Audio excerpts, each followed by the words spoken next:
نحمده ونصلی علی رسوله الکریم اما بعد فاعوذ باللہ من الشیطان الرجیم بسم اللہ الرحمن الرحیم هو الذی بعث فی الامیین رسولا منہم یتلو علیہم آیاتہ ویزکیہم ویعلمہم الکتاب والحکمہ وإن كانوا من قبل لفی ضلال مبین۔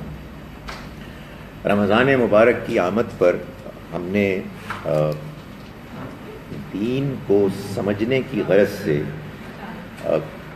کچھ لیکچرز کا اہتمام کیا ہے، اور اس میں پیش نظر یہ ہے کہ میں آپ کے سامنے ایک ترتیب سے ان موضوعات پر گفتگو کروں گا کہ جو دین کو سمجھنے میں اہم ہیں۔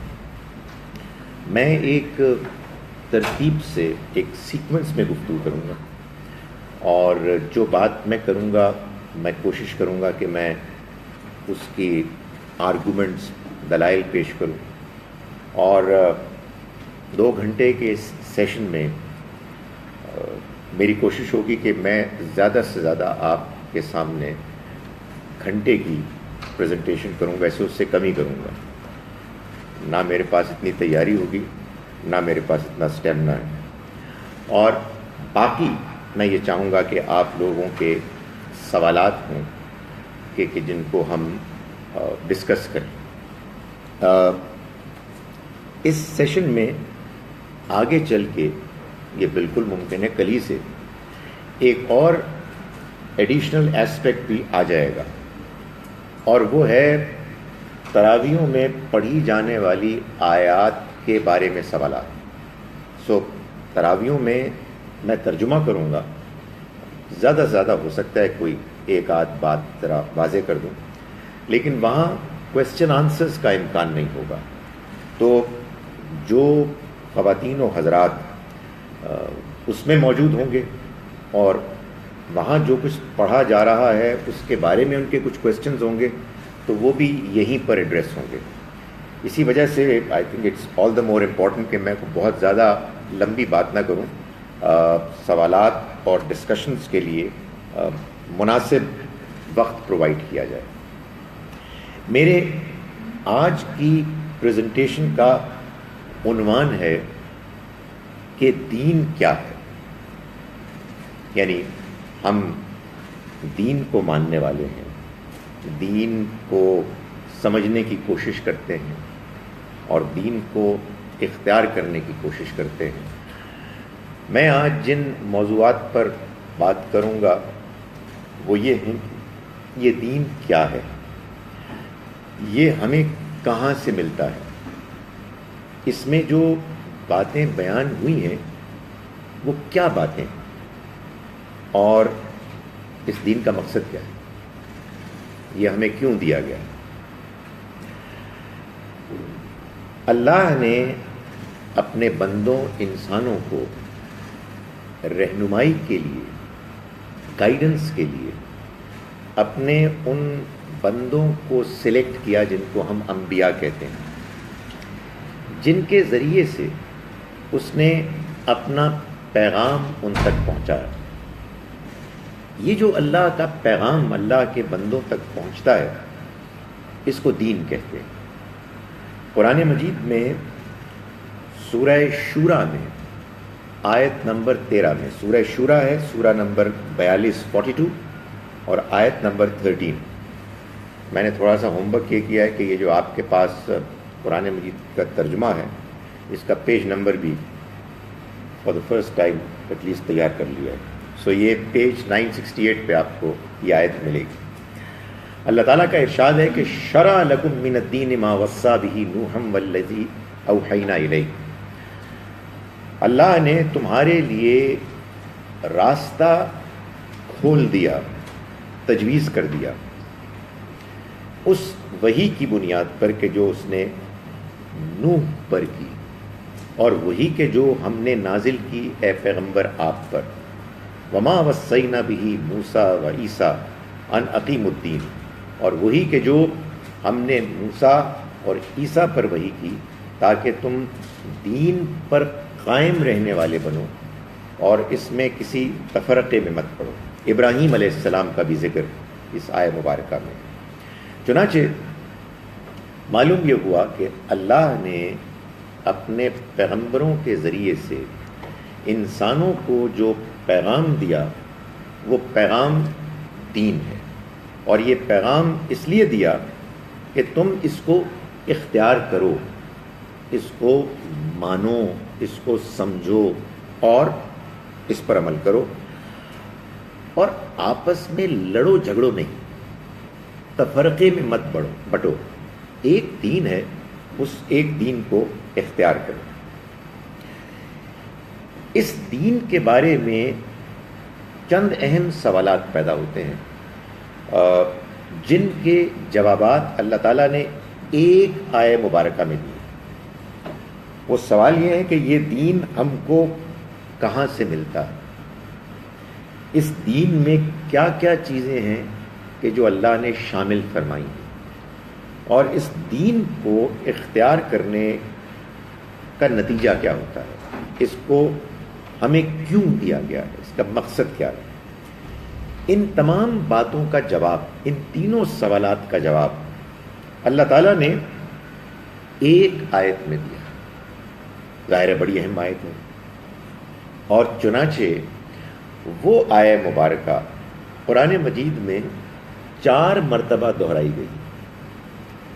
ایسے نہیں دہرائی گئی جیسے سورہ رحمان میں فَبِأَيِّ آلَاءِ رَبِّكُمَا تُكَذِّبَانِ دہرائی گئی ہے، وہ بھی دہرانے کا ایک طریقہ ہے، مگر اس آیہ مبارکہ کو اللہ تعالیٰ نے دہرایا ہے مختلف مقامات پر، کہیں ایک جگہ، کہیں قرآن مجید کے دوسرے مقام پر۔ ظاہر ہے کہ 4 مختلف مقامات پر ایک ہی آیہ مبارکہ کا ذرا سے الفاظ کے فرق کے ساتھ بیان کیا جانا اس بات کی ایک گواہی ہے، اس بات کا ایک ثبوت ہے کہ اس میں جو بات بیان کی گئی ہے وہ بڑی اہم ہے۔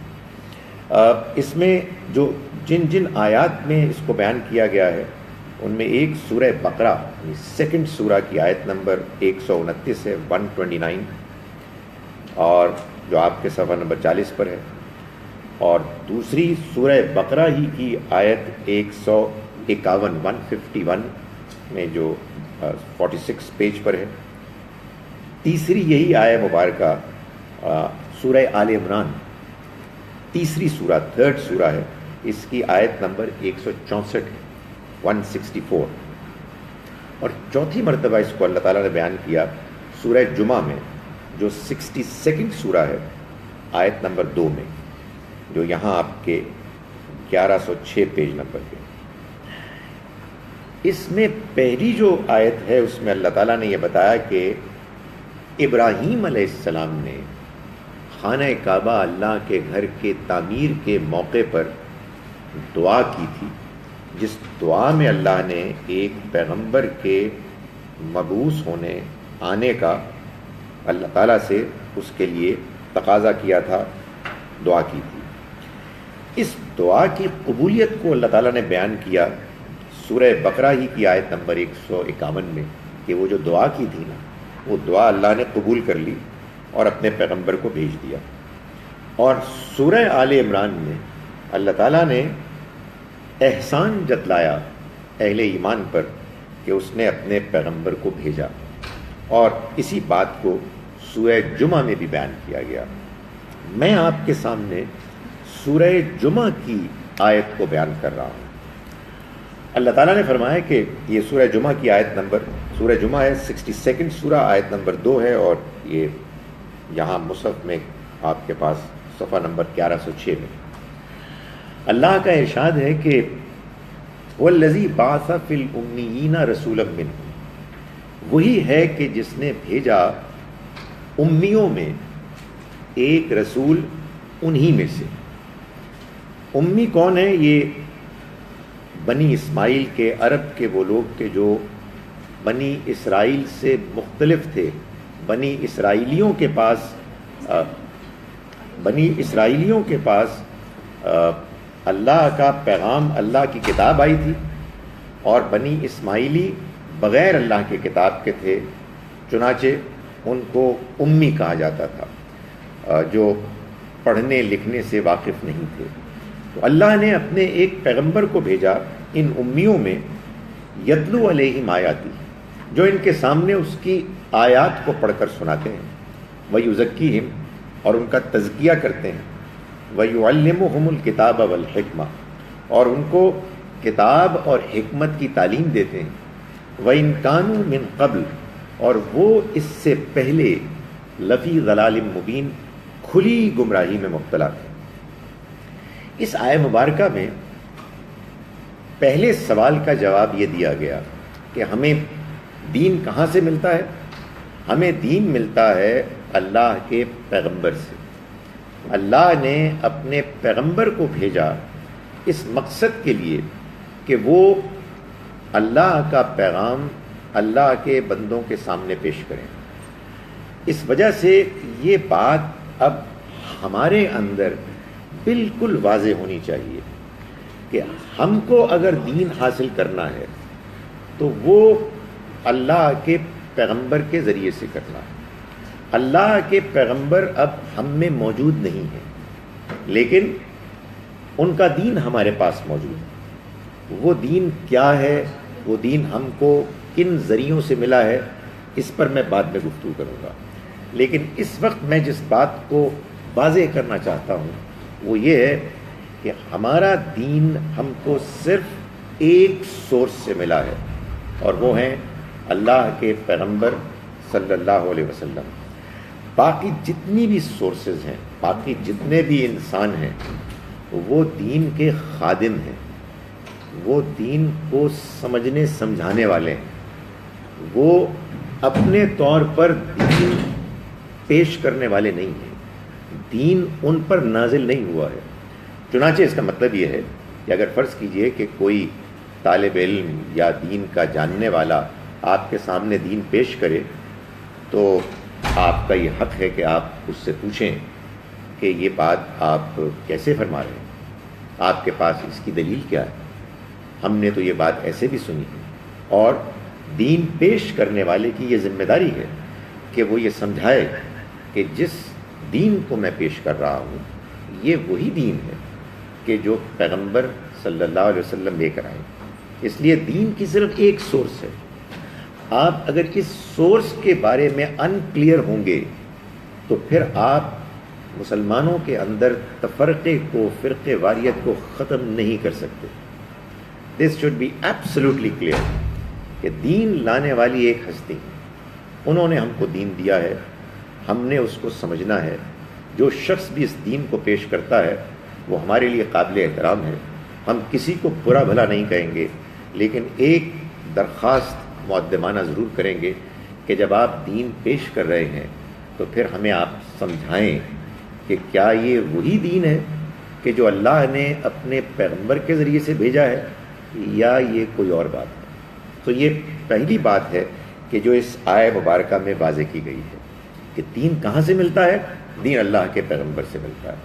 وہی اس دنیا میں تنہا سورس ہیں ریلیجن. باقی سب ریلیجن کو پیش کرنے والے ہیں، اس کے خادم ہیں، اس کو سمجھنے والے ہیں، اس کو سمجھانے والے ہیں.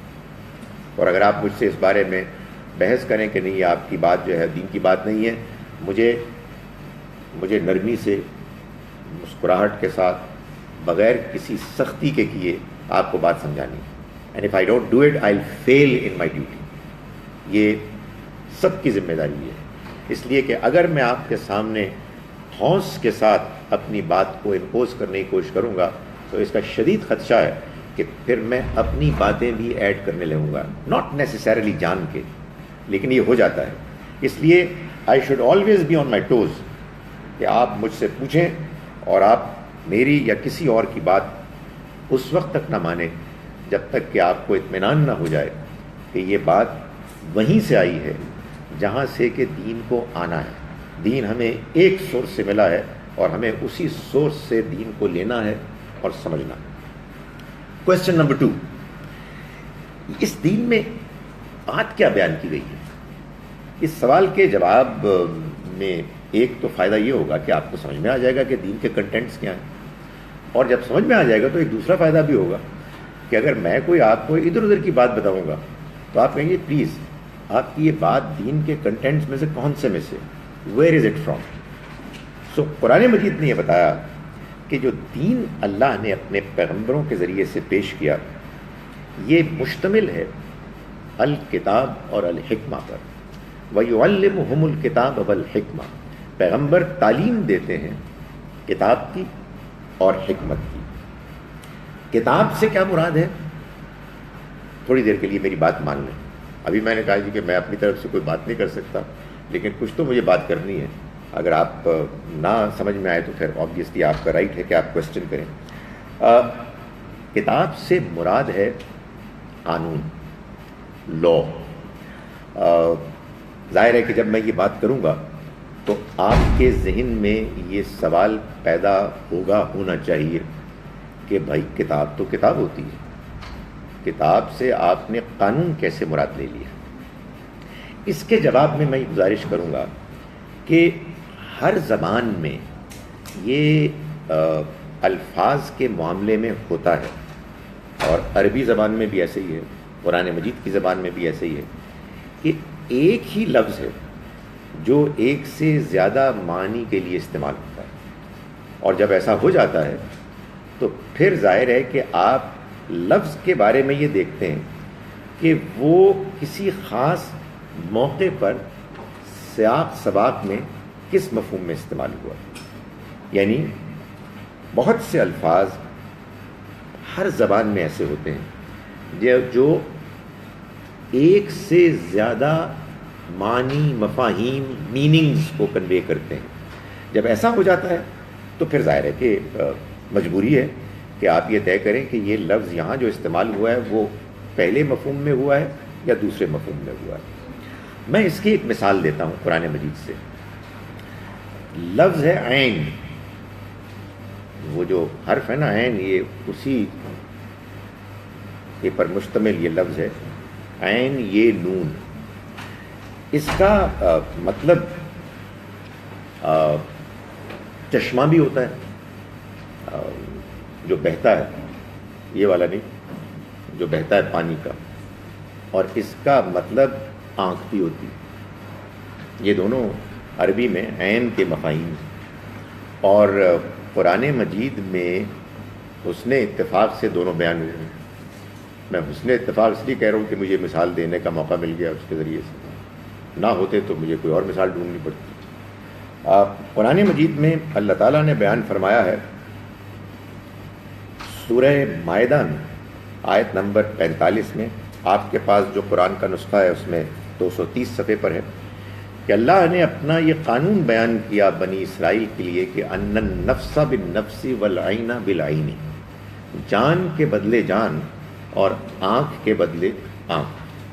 کسی نے کسی کی جان لی ہے تو پھر انصاف یہ ہے کہ اس کی جان بھی بدلے میں لی جائے، اور کسی نے کسی کی آنکھ پھوڑی ہے تو پھر اس کی آنکھ بھی پھوڑی جائے قانون کے مطابق. یہ نہیں کہ بازار میں لڑائی شروع ہو جائے، نہیں. کوئی شخص کسی دوسرے سے بدلہ اگر لے گا تو قانون کی چارہ گوئی کرے گا، پہلے وہاں جائے گا اور پھر اس کے بعد جا کے یہ فیصلہ ہوگا کہ اس نے اس کی آنکھ پھوڑی تھی تو اس کی آنکھ بھی بدلے میں پھوڑی جا سکتی ہے بشرطے کہ وہ معاف کر دے.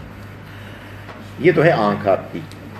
لیکن یہی لفظ عین ہے کہ جو سورہ غاشیہ میں جو 88 سورہ ہے، آیت نمبر 12 میں اللہ تعالیٰ کا ارشاد ہے جنت کی نعمتوں کو ڈسکرائب کرتے ہوئے کہ فیہا عین جاریہ، اس میں چشمہ ہے جاری. ظاہر ہے اس سے مراد آنکھ نہیں ہو سکتی، ورنہ مسائل پیدا ہو جائیں گے کہ جنت میں آنکھ جاری ہوگی. سو یہ ایک مثال میں نے بیان کی اس مقصد کے لیے کہ ایک ہی لفظ ایک سے زیادہ مفاہیم رکھتا ہے. چنانچہ یہ بات بالکل واضح ہے قرآن مجید سے کہ لفظ کتاب اور لفظ کتاب سے نکلنے والے دوسرے الفاظ جو ڈرائیو ہوتے ہیں، وربز وغیرہ، وہ قانون کے مفہوم میں بھی استعمال ہوتے ہیں. چنانچہ رمضان مبارک کے جس کی آمد پر ہم یہ لیکچرز کی سیریز کر رہے ہیں، اس کے بارے میں جب قرآن نے اپنا قانون بیان کیا تو فرمایا کہ یا ایھا الذین آمنوا کتب علیکم الصیام، یہ آیت سب کو یاد ہو جائے گی انشاءاللہ، تم پر روزے فرض کر دیے گئے. تو لفظ بولا گیا، یہ ورب ہے پیسو، کتبہ مجہول، یہ وہی کتاب سے ہے. تو یہ کتاب جو ہے اس کا مطلب قرآن مجید میں جہاں کتاب بیان کیا گیا ہے قرآن، جہاں خط مراد لیا گیا ہے جو سلیمان علیہ السلام نے لکھا تھا ملکہ سبا کو، وہاں اس سے مراد قانون بھی ہے، لا. تو اللہ کے پیغمبر صلی اللہ علیہ وسلم نے اللہ کے پیغام کو پڑھ کر سنایا، یتلو علیہم آیاتی، اور اس میں وَيُعَلِّمُهُمُ الْكِتَابَ وَالْحِکْمَةَ، کتاب اور حکمت کی تعلیم کی. کتاب سے مراد قانون ہے، یعنی شریعت. ایک حصہ دین کا شریعت ہے. یہ شریعت کیا ہے یہ میں بھی آپ کو بتاتا ہوں، لیکن ایک دوسرا حصہ جو اللہ کے پیغمبر صلی اللہ علیہ وسلم لے کر آئے اور جو آپ نے اللہ کے دین کے طور پر جس کو پیش کیا، وہ ہے حکمت. یعلمہم الکتاب والحکمہ. حکمت کس کو کہتے ہیں؟ قرآن ہی سے معلوم ہوتا ہے کہ حکمت سے مراد وہ مورل پرنسپلز ہیں، وہ اخلاقی باتیں ہیں کہ جن کو تمام دنیا کے انسان پیدائشی طور پر جانتے ہیں. یکساں طور پر تمام انسانوں کو اللہ کی طرف سے وہ روشنی ملی ہے کہ جس کو قرآن نے کہا کہ فَأَلْهَمَهَا فُجُورَهَا وَتَقْوَىٰ. انسان کے اندر اللہ نے نیکی اور بدی کا شعور، احساس، ودیت کر دیا. یہ وہ چیز ہے کہ جو دین کا دوسرا حصہ ہے، حکمت. ظاہر ہے آپ یہ سوال کر سکتے ہیں کہ آپ نے کیسے اندازہ لگایا کہ حکمت سے مراد اخلاقی اصول ہیں، مورل پرنسپلز ہیں. میں اس کے لیے بھی حوالہ دوں گا قرآن مجید ہی میں سے. سورہ بنی اسرائیل ہے، 17ویں سورہ، اس کی آیت نمبر ہے 39. یہ آپ کے یہاں مصحف میں جو آپ کے پاس ہے اس میں 570 پیج پر ہے. اس میں اللہ تعالیٰ نے آیت نمبر 22 سے لے کر اور یہاں تک جو باتیں بیان کی، ان کو عام طور پر لوگوں نے کہا، علماء نے کہا کہ یہ قرآن مجید کی 10 کمانڈمنٹس ہیں. جیسے آپ جانتے ہیں نا کہ بائبل کے 10 کمانڈمنٹس ہیں جس میں اللہ تعالیٰ نے اللہ کے حقوق، اللہ کے بندوں کے حقوق بیان کیے ہیں. بالکل اسی طرح سے قرآن مجید میں یہاں وہ باتیں بیان کی گئی ہیں کہ جو انسان پیدائشی طور پر دنیا میں لے کے آیا ہے اپنی فطرت میں، اپنے ضمیر میں، اپنے اخلاق میں. تو بات یہاں سے شروع کی اللہ تعالیٰ نے کہ وَقَضَىٰ رَبُّكَ أَلَّا تَعْبُدُوا إِلَّا إِيَّاهُ، اور تمہارے رب نے یہ فیصلہ سنا دیا کہ تم نہیں عبادت کرو گے کسی کی سوائے اس کے.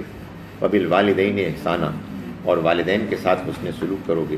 اور اس میں پھر اور بہت سی اخلاق کی وہ باتیں بیان کی گئیں جن کو کہ ہم سب انسان جانتے ہیں. اولاد کو قتل نہیں کرو گے، زنا کے قریب نہیں جاؤ گے، قتل ناحق نہیں ہوگا، ناپ تول میں کمی بیشی نہیں ہوگی، کسی کی ذاتی زندگی کی ٹوہ میں نہیں لگے رہو گے، وعدہ پورا کرو گے، تکبر نہیں کرو گے. یہ سب باتیں بیان کر دینے کے بعد آخر میں اللہ تعالیٰ نے فرمایا آیت نمبر 39 میں ذَلِكَ مِمَّا أَوْحَىٰ إِلَيْكَ رَبُّكَ مِنَ الْحِکْمَةِ. یہ وہ باتیں ہیں کہ جن کی وحی کی تم پر تمہارے رب نے حکمت کی کیٹیگری میں. یہ حکمت کی باتیں ہیں، یعنی یہ وہ باتیں ہیں کہ جو انسان پہلے سے جانتا ہے اور اللہ نے وحی کے ذریعے سے اس کو دوبارہ بیان کر دیا. ظاہر ہے کہ یہ سوال پیدا ہوتا ہے کہ وحی کے ذریعے سے اس بات کو بیان کرنے کی ضرورت کیا ہے جو پہلے سے معلوم ہے. یعنی مثال کے طور پر میں آپ کو یہ کہوں کہ میں آپ کو آج ایک لیکچر دوں گا سائنس پر، مگر اس سے پہلے ABCD نہ دہرا لی جائے تو آپ یہ کہیں گے کہ is it not a waste of time, مطلب آگے چلو تسی بھائی جو سائنس کی بات بتانی ہے وہ بتائیں، یہ تو ہمیں پہلے سے معلوم ہے، تو آپ وہ چیزیں کیوں دہرا رہے ہیں کہ جو چیزیں ہمیں معلوم ہیں. اس کا جواب یہ ہے کہ اصل میں اگر انسان اپنی زبان بالکل بھول جائے تو میرا خیال ہے وہ بھی سکھانے کی ضرورت پیش آ جائے.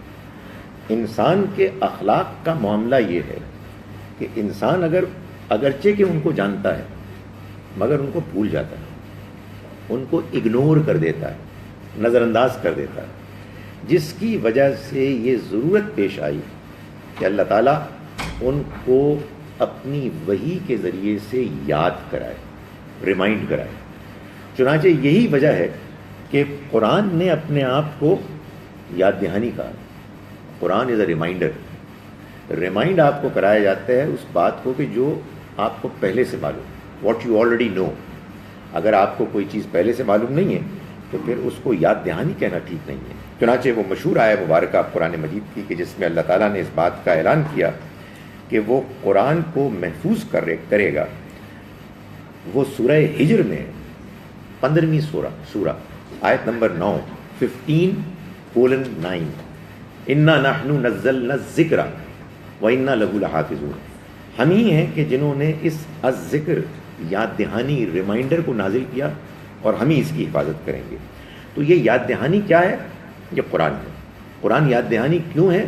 اس لیے کہ قرآن انسانوں کو ان باتوں کو یاد کراتا ہے کہ جو باتیں انسان پہلے سے جانتا ہے، پیدائشی طور پر لے کر آیا ہے، لیکن وہ ان کو فراموش کر دیتا ہے، وہ ان کو نظر انداز کر دیتا ہے، اور قرآن اور اللہ کے پیغمبر ان کو یاد کراتے ہیں.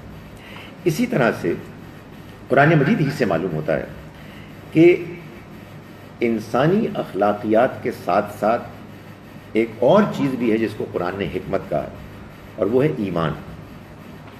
یہ جو ہم ان حقائق کو مانتے ہیں کہ جو حقائق ہم کو نظر نہیں آتے مگر ہمیں ان کو ماننے کی دعوت دی گئی ہے، اور یہ میں آگے کسی لیکچر میں واضح کرنے کی کوشش کروں گا کہ وہ دعوت ایسے نہیں دی گئی.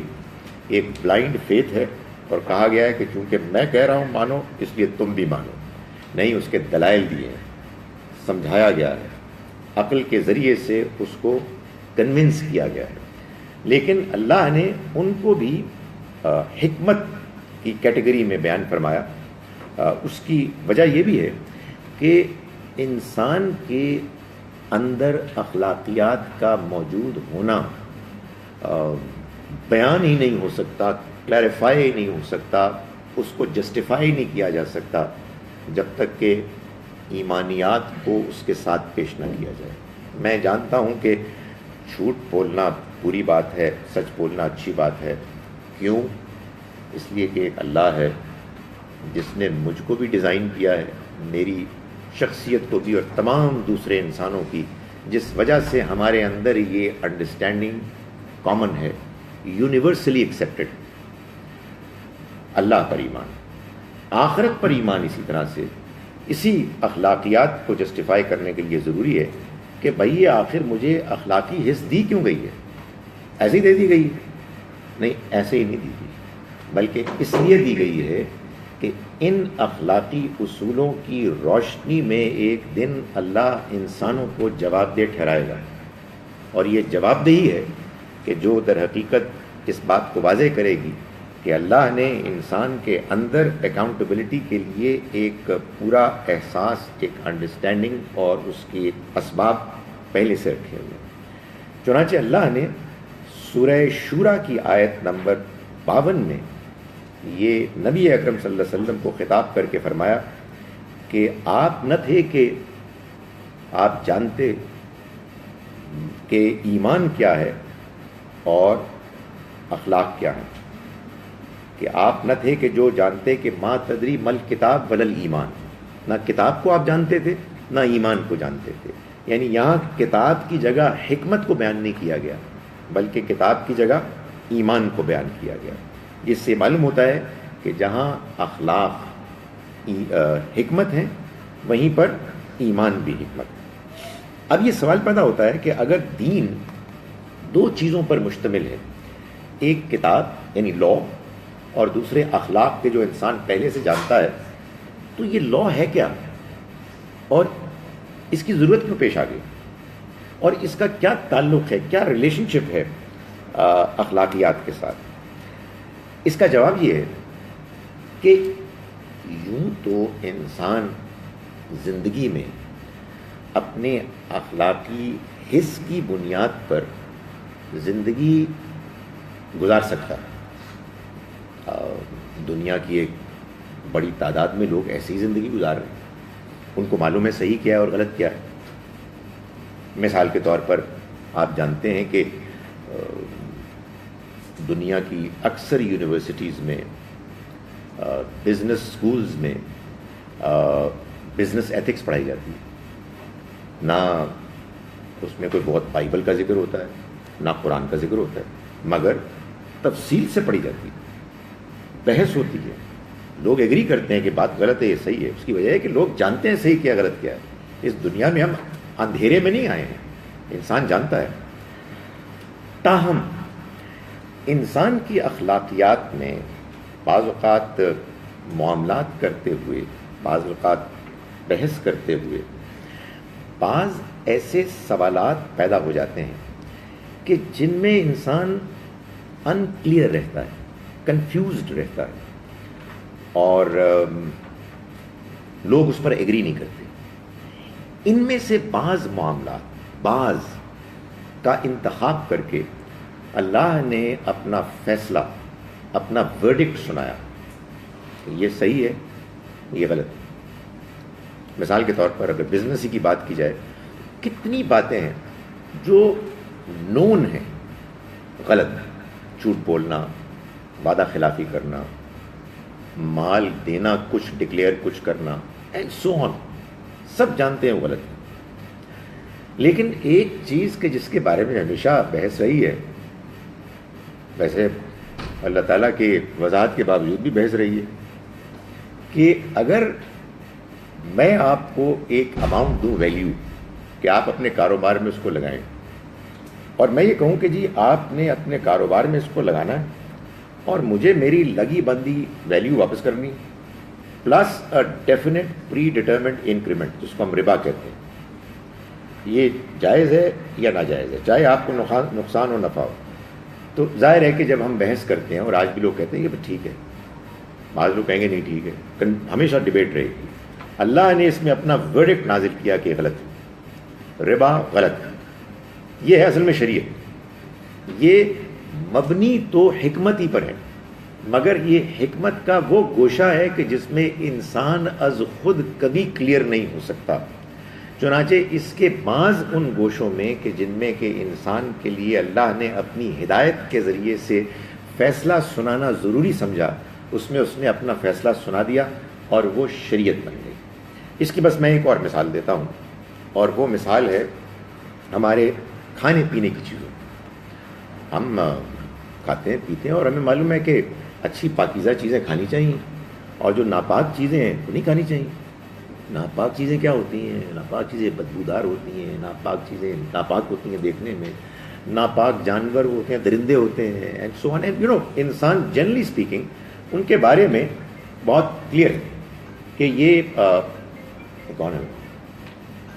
وہ ان کے بارے میں یہ بات واضح ہے کہ ان کو نہیں کھانا. لیکن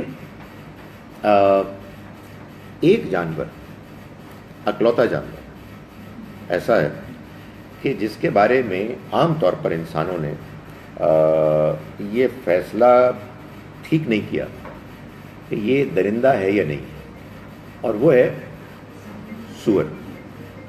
انسان بھیڑ، بکری، گائے، اونٹ کے گوشت کھاتے تھے، اور شیر، چیتا، کتے، بلی نہیں کھاتے تھے. چینیوں کو تھوڑی دیر کے لیے چھوڑ دیں، میرے پاس اس کا بھی جواب نہیں ہے. ہر سوال کا جواب تو آدمی کے پاس نہیں ہوتا نا، اس پہ الگ سے تحقیق ہوئی ہے. صحیح بات ہے، اس کی الگ سے اس کی ریسرچ ہونی چاہیے. But I am talking about non Chinese, کہ آپ نہیں کھاتے، کوئی بھی کتا نہیں کھاتا، بلی نہیں کھاتے، لیکن بھیڑ بکری کھاتے. اور اس کے بارے میں یہ ہمیشہ کنفیوژن رہا. تو وجہ کنفیوژن کی کیا وجہ ہے کہ سور جو ہے وہ اپنی نوعیت کے لحاظ سے کچھ بھیڑ بکریوں کی طرح کی، لیکن وہ گوشت کھاتا ہے. گوشت کھانے کے باوجود اپنی نوعیت کے لحاظ سے وہ بالکل ایسے جیسے بھیڑ بکری ہے، اس کی کیٹیگری ایسی مانی جاتی ہے. تو اللہ تعالیٰ نے اس کے بارے میں اپنا یہ فیصلہ سنا دیا کہ یہ ناجائز ہے. اور اس میں ایک بڑی دلچسپ بات یہ ہوئی کہ آپ کو معلوم ہے کہ عیسائیت نے جو اصل میں یہودیت ہی کا ایک حصہ تھا، مسیح علیہ السلام یہودیت سے الگ، موسیٰ علیہ السلام کی شریعت سے الگ کوئی دین شریعت لے کر نہیں آئے تھے. آپ تو رسولاً الی بنی اسرائیل تھے. آپ کے تو آمد کا مقصد یہ تھا کہ بنی اسرائیل کے لوگوں کو ان کے دین شریعت کے بارے میں ایک مرتبہ پھر اصل اسپرٹ اور جذبے کے ساتھ دوبارہ انہیں اس کی طرف مائل کیا جائے، متوجہ کیا جائے. تو مسیح علیہ السلام کا قول تو آج بھی بائبل میں موجود ہے کہ میں قانون لا کا ایک ڈاٹ بھی ختم کرنے ہٹانے نہیں آیا ہوں. لیکن یہ بات ہمیں معلوم ہے کہ آپ کے بعد کچھ ہی عرصے بعد سینٹ پال، جنہوں نے کہ مسیحیت کی آپ کہیے انٹلیکچوئل اسپریچول لیڈرشپ کا رول ادا کیا، انہوں نے یہ فیصلہ کیا کہ مسیح علیہ السلام کے ماننے والے شریعت موسوی کے پابند نہیں ہوں گے، اور یہ گروہ الگ سے کرسچینٹی کو ماننے والا کہلائے گا. جیسے یہ فیصلہ ہوا تو کرسچنز کے دسترخوان پر نہ شیر آیا، نہ چیتا آیا، نہ کتا آیا، نہ بلی آئی، سور آ گیا. وجہ یہ ہے کہ یہ تھا ہی کنٹروورشل، اس کے بارے میں تھی کنفیوژن. یہ تو خدا کی شریعت ہی سے فیصلہ ہو سکتا تھا. خدا کی شریعت کو آپ نہیں مانیں گے تو پھر سور کو کھانے سے آپ کو کوئی نہیں روک سکتا. خدا کی شریعت کو مانیں گے تو ظاہر ہے کہ اللہ کے حکم کی آپ پابندی کریں گے. تو میں آپ سے گزارش کر رہا ہوں کہ یہ ہے اصل میں اللہ کے دین کا وہ کمپوننٹ کہ جو قانون ہے، جو شریعت ہے، اس میں اصل میں انہی گوشوں میں احکام دیے جاتے ہیں جن گوشوں میں انسان اپنی عقل اور فطرت سے خود سے کوئی واضح حتمی فیصلہ نہیں کر سکتا، اور اللہ نے اس کو پھر بیان کر کے ضروری باتوں کو واضح کیا ہے. یہ ہم نماز پڑھتے ہیں، یہ شریعت ہے. ہمارا ایک خالق ہے، مالک ہے، یہ ہماری فطرت جانتی ہے. ہم کو اس کا شکر ادا کرنا چاہیے، یہ بڑی فطری بات ہے. کیسے کرنا چاہیے، اس کا کیا طریقہ ہونا چاہیے، یہ ہے کہ جو شریعت نے واضح کیا ہے، اور یہ خدا کا حکم اس کے پیغمبر کے ذریعے سے اس کا فرمان ہی واضح کر سکتا ہے. تو میں گزارش یہ کر رہا تھا کہ اللہ کے پیغمبر اللہ کا دین لے کر آتے ہیں، اور وہ دین مشتمل ہوتا ہے کتاب اور حکمت پر. اور میں نے آپ کو بتا دیا کہ کتاب اور حکمت کیا ہے. کتاب قانون شریعت ہے، اور حکمت اخلاقیات اور ایمانیات. ایک مختصر سی بات یہ کہ اگر یہ حکمت کی بات میری صحیح ہے کہ تمام انسان یکساں طور پر اس کو مانتے ہیں، تو پھر ایسا کیوں ہے کہ دنیا میں آج ہم دیکھتے ہیں کہ اخلاق کے بارے میں بڑا اختلاف ہے. آپ یہاں کچھ اور اخلاقیات ہیں اور ویسٹ میں کچھ اور ہیں. اب حقیقت یہ ہے کہ اس میں دو تین باتیں ہیں جن کو بس میں بیان کرنا چاہتا ہوں، جس سے شاید مختصراً تو بات سمجھ میں آ جائے، لیکن تفصیل کبھی پھر ڈسکس کی جا سکتی ہے. ایک بات تو یہ ہے کہ ایک ہے اخلاقی اصول اور ایک ہے اس کو اچیو کرنے کا طریقہ. یہ دونوں الگ الگ چیزیں ہیں. اخلاقی اصول میں عام طور پر کوئی اختلاف نہیں ہوتا، لیکن اس کے تفصیلی طریقے میں کہ کیسے اس کو اچیو کیا جائے اختلاف ہو جاتا ہے سوسائٹیز میں. غریبوں کی مدد کرنی چاہیے، اس کو سب انسان مانتے ہیں. ہم بھی مانتے ہیں، اہل مغرب بھی مانتے ہیں. ہم عام طور پر مشرق میں 1 to 1 پرسنل لیول پر لوگوں کی مدد کرنے کے زیادہ قائل ہیں اب تک، اور ویسٹ میں اس کو انسٹیٹیوشنلائز کرنے کی کوشش کی گئی ہے NGOs وغیرہ کے طریقے سے. مقصد وہی ہے، غریب کی مدد کرنا. اسی طرح سے اور معاملات بھی ہیں، لیکن بعض اوقات یہ ہوتا ہے کہ بعض اخلاقی معاملات میں افراد اور نیشنز ڈی جنریٹ ہو جاتے ہیں. ان کی اخلاقی حس دھیرے دھیرے کمزور پڑتے پڑتے بعض اوقات ختم ہو جاتی ہے. ہمارے ہاں بدقسمتی سے جھوٹ اور سچ کے فرق میں ہو گیا. ہمارے ہاں بدقسمتی سے رشوت کے معاملے میں یہ ہو گیا. معلوم تو ہے کہ یہ برا ہے لیکن بس اب ایسے ہی ہے, کچھ مذاق کر دیتے ہیں لوگ, لائٹلی لیتے ہیں. یہ کیا ہوا ہے؟ یہ ڈی جنریشن ہو گئی ہے.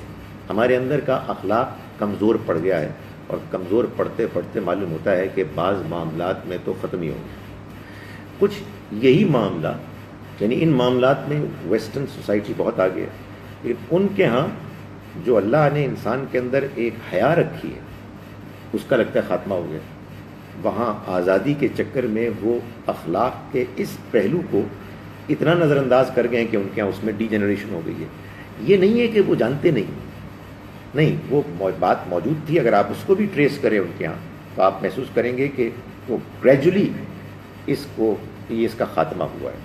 تو اخلاقیات سب جگہ ایک ہیں, لیکن یہ اور بات ہے کہ بعض اوقات تفصیلات میں فرق ہو جاتا ہے, اور بعض اوقات یہ ہوتا ہے کہ کسی معاشرے میں کسی وجہ سے کوئی اخلاقی اصول اگنور ہو جاتا ہے, اور اگنور ہوتے ہوتے اس کا بعض اوقات لگتا ہے کہ خاتمہ ہو گیا. اب آئیں جناب اگلے اور اہم ترین سوال کی طرف. اللہ نے اپنا دین بھیجا, اپنے پیغمبر کے ذریعے سے بھیجا. اللہ نے جو اپنا دین بھیجا اپنے پیغمبر کے ذریعے سے, وہ مشتمل ہے کتاب اور حکمت پر. اس دین کا مقصد کیا ہے؟ تو اس آیہ مبارکہ میں یہ فرمایا گیا وَيُزَكِّيهِ کہ وہ ان کا تزکیہ کرے.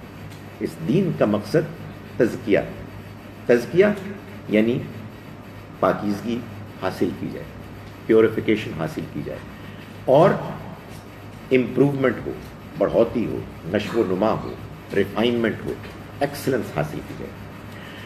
یہ میں کیا کہہ رہا ہوں کہ دو الگ الگ باتیں ہیں, دو باتیں الگ الگ ہیں لیکن آپس میں لازم و ملزوم ہیں, one leading to the other. اصل کیا ہے, اس دنیا میں ہم تمام انسان اپنے اندر غیر معمولی پوٹینشل لے کے آئے ہیں, کیپیسٹی, کہ ہم بہترین انسان بنیں, مورلی اپرائٹ. اور ہم اپنے اندر ایک کیپیسٹی لے کے آئے ہیں کہ ہم خدا کا قرب حاصل کریں, جس کو آپ روحانیت کہتے ہیں. تو ہم اخلاقی اور روحانی طور پر بلند ہونے کا اپنے اندر امکان لے کے آئے ہیں, کیپیسٹی لے کے آئے ہیں. ہوتا کیا ہے؟ ہوتا یہ ہے کہ اس دنیا میں ہم اپنی خواہشات کی وجہ سے یا اپنی انانیت کی وجہ سے, اپنے ایگو کی وجہ سے مار کھاتے ہیں, اور وہ ہمارے اندر نیکی کا جذبہ کمزور پڑ جاتا ہے کہ جو ہمارے اندر رکھا ہی اسی لیے گیا تھا کہ ہم بلند ہوں, اور وہ ہمارے اندر امکان کہ ہم اللہ کے قریب آئیں, ہم اس کو پکاریں, اس کی نگاہ میں ہم بلند ہوں, ہمیں دنیا میں رہتے ہوئے یہ احساس ہو کہ ہم اللہ کو دیکھ رہے ہیں اگرچہ کہ ہم اس کو دیکھ نہیں سکتے, اور ہم اس طرح سے زندگی گزاریں. یہ چیز ہمارے اندر ہمارے یا تو ان معاملات میں ملوث ہونے کی وجہ سے کمزور پڑ جاتی ہے کہ جو ہماری خواہشات ہیں, ہمارے اندر کی برائی ہے کہ جو برائی کی طرف میلان ہم کو اچھا لگتا ہے, یا اسی سے ملتی جلتی چیز ہے اپنے آپ کو بڑا سمجھنا, انانیت. اللہ کا دین کتاب اور حکمت کی تعلیم کے ذریعے سے ہمارا تزکیہ کرتا ہے, یعنی ہمیں برائیوں سے دور کرتا ہے اور ہمیں اس مورل اور اسپریچول ایکسلنس کی طرف لے جاتا ہے.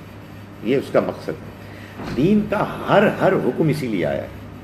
دین کو اللہ نے اسی لیے انسانوں تک پہنچایا ہے کہ اس دین کو ماننے اور اس دین کو اختیار کرنے کے نتیجے میں انسان کا تزکیہ ہو, انسان پاک صاف ہو, انسان بلند ہو, اللہ کے قریب آئے, اور اس کی کوئی انتہا نہیں. یہ کام ہوتا چلا جائے, یہ اس کا مقصد ہے.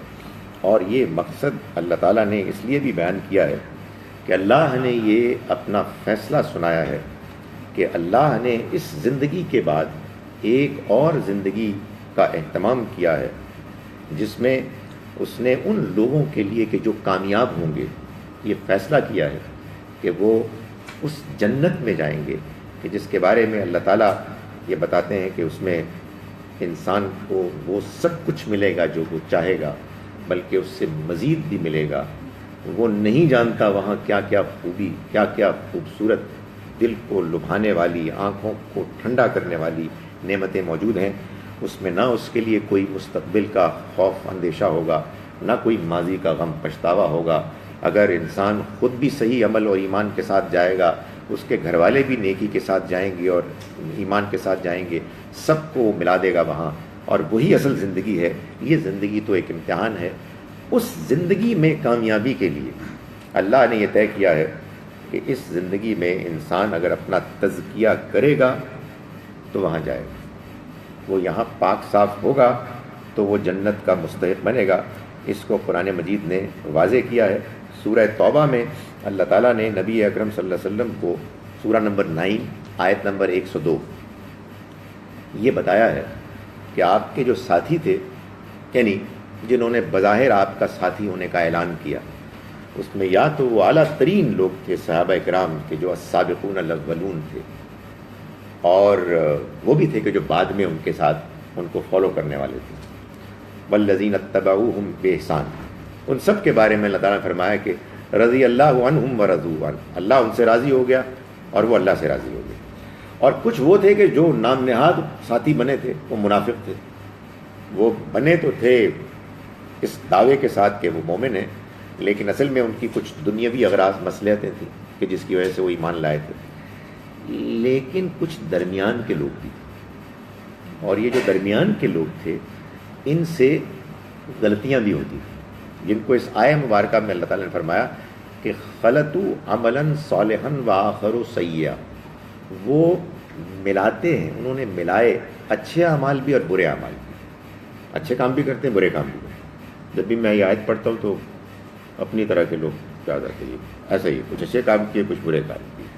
تو ان کے بارے میں اللہ تعالیٰ نے فرمایا کہ خذ من اموالہم صدقۃ، آپ ان کے مال میں سے صدقہ لیجیے، ان سے کہیے کہ اللہ کی راہ میں صدقہ کریں، تطہرہم وتزکیہم بہا، آپ ان کو پاک کریں اور ان کا تزکیہ کریں اس کے ذریعے سے۔ یعنی ایسے نہیں کام بنے گا، جب تک کہ وہ اپنے آپ کو پاک صاف کر کے نہیں جائیں گے اس وقت تک ان کی کامیابی گارنٹیڈ نہیں ہے۔ تو ان کو پاک کروائیے، ان سے کہیں کہ اللہ کی راہ میں صدقہ کرے۔ یہ دنیا کی لالچ جس نے ان کو بعض اوقات بعض برے کاموں کی طرف مائل کیا، اس کو اللہ کی راہ میں خرچ کرنے کے نتیجے میں نکلوائیں، اور ان کے لیے دعا بھی کریں۔ آپ کی دعا ان کے لیے باعث سکینت، باعث رحمت ہوگی۔ یہی وہ شفاعت ہے کہ جو قیامت کے روز بھی ہوگی۔ آپ کوشش کریں گے، آپ سٹرگل کریں گے، آپ کی طرف سے پوری ماضی کے گناہوں کے بارے میں معافی مانگنے کا جذبہ ہوگا، تو پھر اللہ کے پیغمبر کی جانب سے جو اللہ سے دعا ہوگی وہ پوری کی جائے گی۔ ایک اور آیہ مبارکہ ہے کہ جس کو میں آخر میں آپ کے سامنے اسی ضمن میں پیش کرنا چاہتا ہوں، وہ یہ ہے کہ یہ بات تو طے ہو گئی کہ یہ دین آیا ہے انسانوں کے لیے اللہ کے پیغمبر کی طرف سے، اللہ کے پیغمبر پیش کرنے والے ہیں۔ انہوں نے جو کچھ پیش کیا وہ یا کتاب ہے، قانون شریعت ہے، یا حکمت ہے یعنی اخلاقیات اور ایمانیات۔ اس کا مقصد تزکیہ ہے، اور تزکیے کے نتیجے میں ہی انسان جنت میں جائے گا۔ تزکیہ ہے کہ جو انسان کے لیے جنت میں جانے کے لیے شرط لازم ہے۔ اگر انسان سے غلطیاں ہو گئی ہیں، کوتاہیاں ہو گئی ہیں، گناہ ہو گئے ہیں، تو اپنے آپ کو توبہ استغفار سے پاک صاف کرے، اس لیے کہ آگے جانا ہے، اور اس کے لیے بہترین زمانہ تو رمضان کا مہینہ ہے۔ آدمی اپنے آپ کو پاک صاف کرے، جو غلطیاں ہوئی ہیں، ایماناً و احتساباً آپ روزے رکھیں، آپ اللہ کے حضور میں کھڑے ہوں رات کو، تو یہ بتایا گیا ہے کہ آپ کے گناہ معاف ہو جائیں گے۔ یہی تزکیہ ہے جو اصل مقصد ہے۔ لیکن قرآن مجید سے یہ بھی معلوم ہوتا ہے اور احادیث سے بھی کہ اگر یہاں انسان نے تزکیہ نہیں کیا تو پھر وہاں جنت میں جانے کا ایک ہی طریقہ ہوگا کہ جو گندگی، میل کچیل لگا ہوا ہے، پہلے اس کو رگڑ رگڑ کے صاف کیا جائے، اور اس کے بعد پھر بندے کو مستحق ٹھہرایا جائے۔ یہ رگڑ رگڑ کر صاف کرنا اصل میں سزا ہے۔ تو کیونکہ تزکیے کے بغیر تو ہو نہیں سکتا۔ اب مشکل یہ ہے کہ بندہ ٹھیک تھا، اس نے کچھ اچھے کام کیے ہیں، مگر اس نے گھٹیا کام بھی کیے اور دھویا بھی نہیں، اس نے ان کو معافی بھی نہیں مانگی۔ تو اب یا تو معافی مانگ کے آتا تو کچھ کچھ تھوڑی بہت کسر اگر ہوتی تو وہ دعا سے کوئی شفاعت سے ہو جاتی، لیکن یہ بھی نہیں کیا، مال مار کے آیا، اور اس کے بعد ٹھیک ہے کچھ شرمندگی ہوئی، اول تو مال مارا ہے کسی کا تو معاف کیسے ہوگا، شاید مثالی میں غلط دے رہا ہوں، کچھ اور چیزیں ہوں گی، لیکن قرآن مجید سے معلوم ہوتا ہے کہ اگر یہاں تزکیہ نہیں ہوا تو پھر وہاں تزکیے کے بعد ہی بندہ جا سکے گا، اور وہ بڑا ٹف تزکیہ ہوگا، اس میں بڑی پٹائی ہوگی، اور اس سے ظاہر ہے کہ اللہ تعالیٰ کی پناہ مانگنی چاہیے کہ ہم سب اس سے محفوظ رہے۔ لیکن قرآن مجید نے یہ بتایا کہ بعض لوگوں کا وہاں بھی تزکیہ نہیں ہوگا۔ میں اس آیت پر اس کا اپنی گفتگو کا اختتام کر رہا ہوں۔ یہ آیت ہے سورہ آل عمران کی آیت نمبر 77 جو یہاں پیج نمبر 118 میں آپ کو ملے گی۔ اللہ تعالیٰ نے فرمایا کہ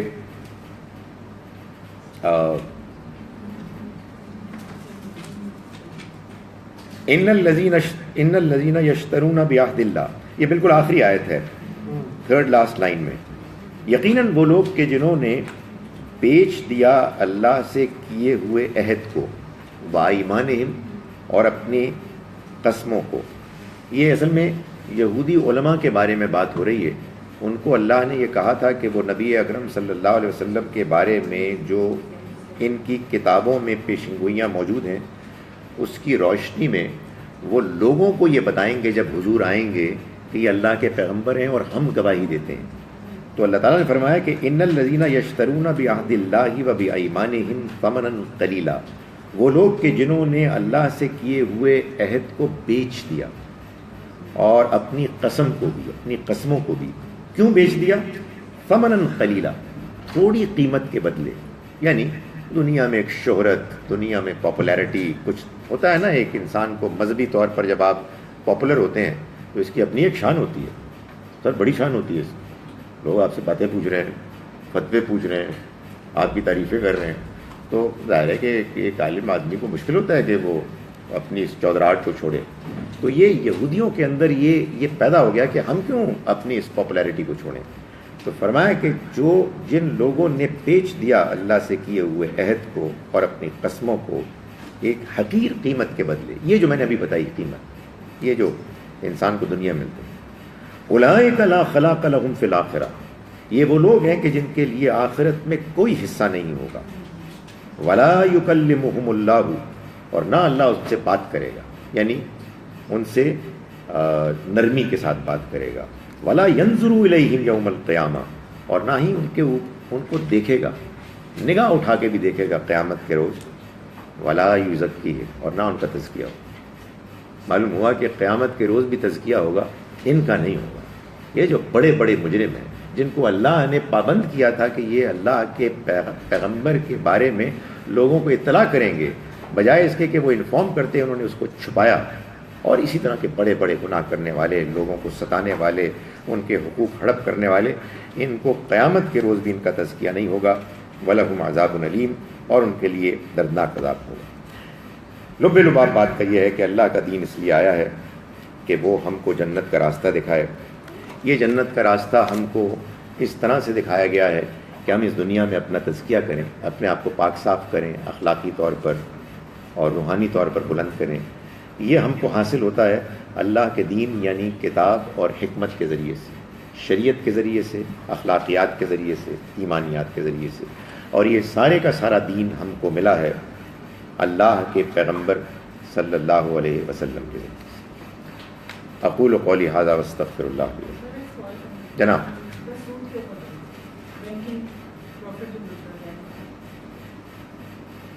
آپ نے عنوان بیان کیا، ابھی سوال تو نہیں کیا۔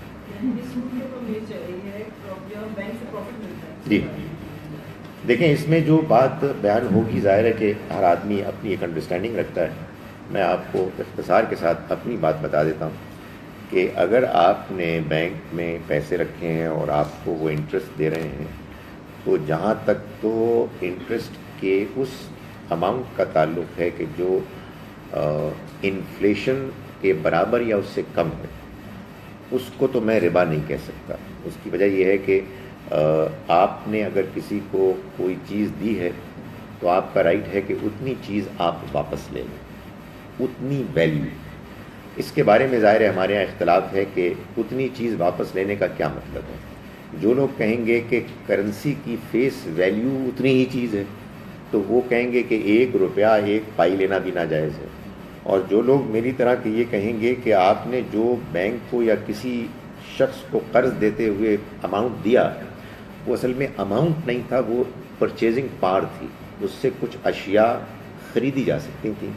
تو واپسی کے وقت اگر آپ کو اتنی ہی پرچیزنگ پاور واپس مل جائے، چاہے وہ اپنی ظاہری اماؤنٹ میں زیادہ بھی کیوں نہ ہو، تو یہ ربا نہیں ہے.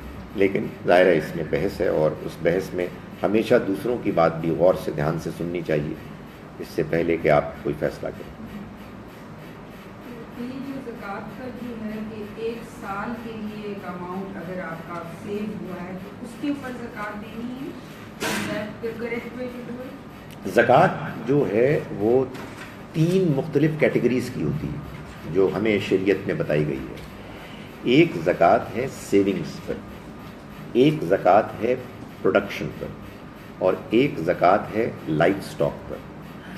زکوٰۃ آن سیونگز پر آپ ہر سال 2.5% نکالتے ہیں، یعنی آپ نے اپنی ضروریات زندگی جو بھی آپ کے ہیں اس کے لیے ایسٹس، آپ کا گھر، آپ کی گاڑیاں وغیرہ وٹ ایور، اس کے علاوہ جو ایسٹس آپ نے سیو کیے ہیں جن کو آپ استعمال نہیں کرتے، اگر وہ آپ کے پاس موجود ہیں اس دن جس دن آپ زکوٰۃ کیلکولیٹ کر رہے ہیں، تو اس دن ان کی جو مارکیٹ میں ویلیو ہے اس پر آپ نے 2.5% زکوٰۃ دینی ہے.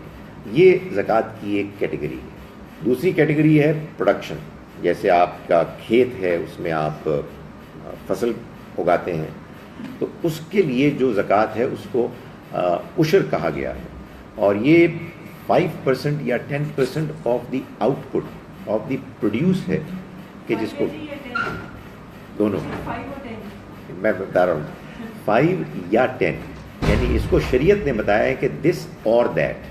یہ دس اور دیٹ کی بنیاد کیا ہے؟ یعنی اگر زمین بارانی ہے، یعنی اس کو بارش کے پانی سے سیراب کیا جاتا ہے، اس کی ضرورت کو پورا کیا جاتا ہے، تو پھر 10% ہے، اور اگر نہری ہے تو 5% ہے.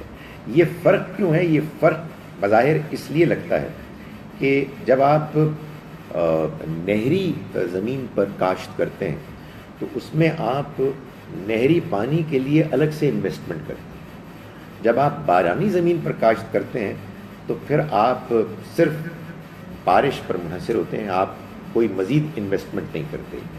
ظاہر ہے کہ جب اس کی بنیاد پر آپ آج کے دور میں اجتہاد کریں گے تو اس میں اختلاف ہوگا. میں جس اجتہاد کو ابھی صحیح سمجھتا ہوں اس کی بنیاد پر میں اس کو یوں بیان کرتا ہوں کہ آپ نے اگر کہیں انویسٹمنٹ کی ہے اور ایک فیکٹر آف پروڈکشن کی ہے، یعنی کیپٹل کی ہے، یا اپنی ایفرٹس کی ہے، اگر ایک ہے اور پھر جو کچھ آپ کو ملتا ہے اس کا 10% ہوگا جیسے بارانی زمین کا ہے.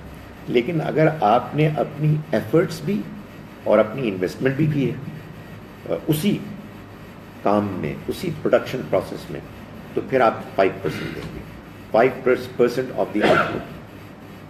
اور لائف سٹاک ہے وہ جانوروں کے بارے میں، وہ احادیث میں اور فقہ کی کتابوں میں اس کی تفصیلات بیان ہوئی ہیں.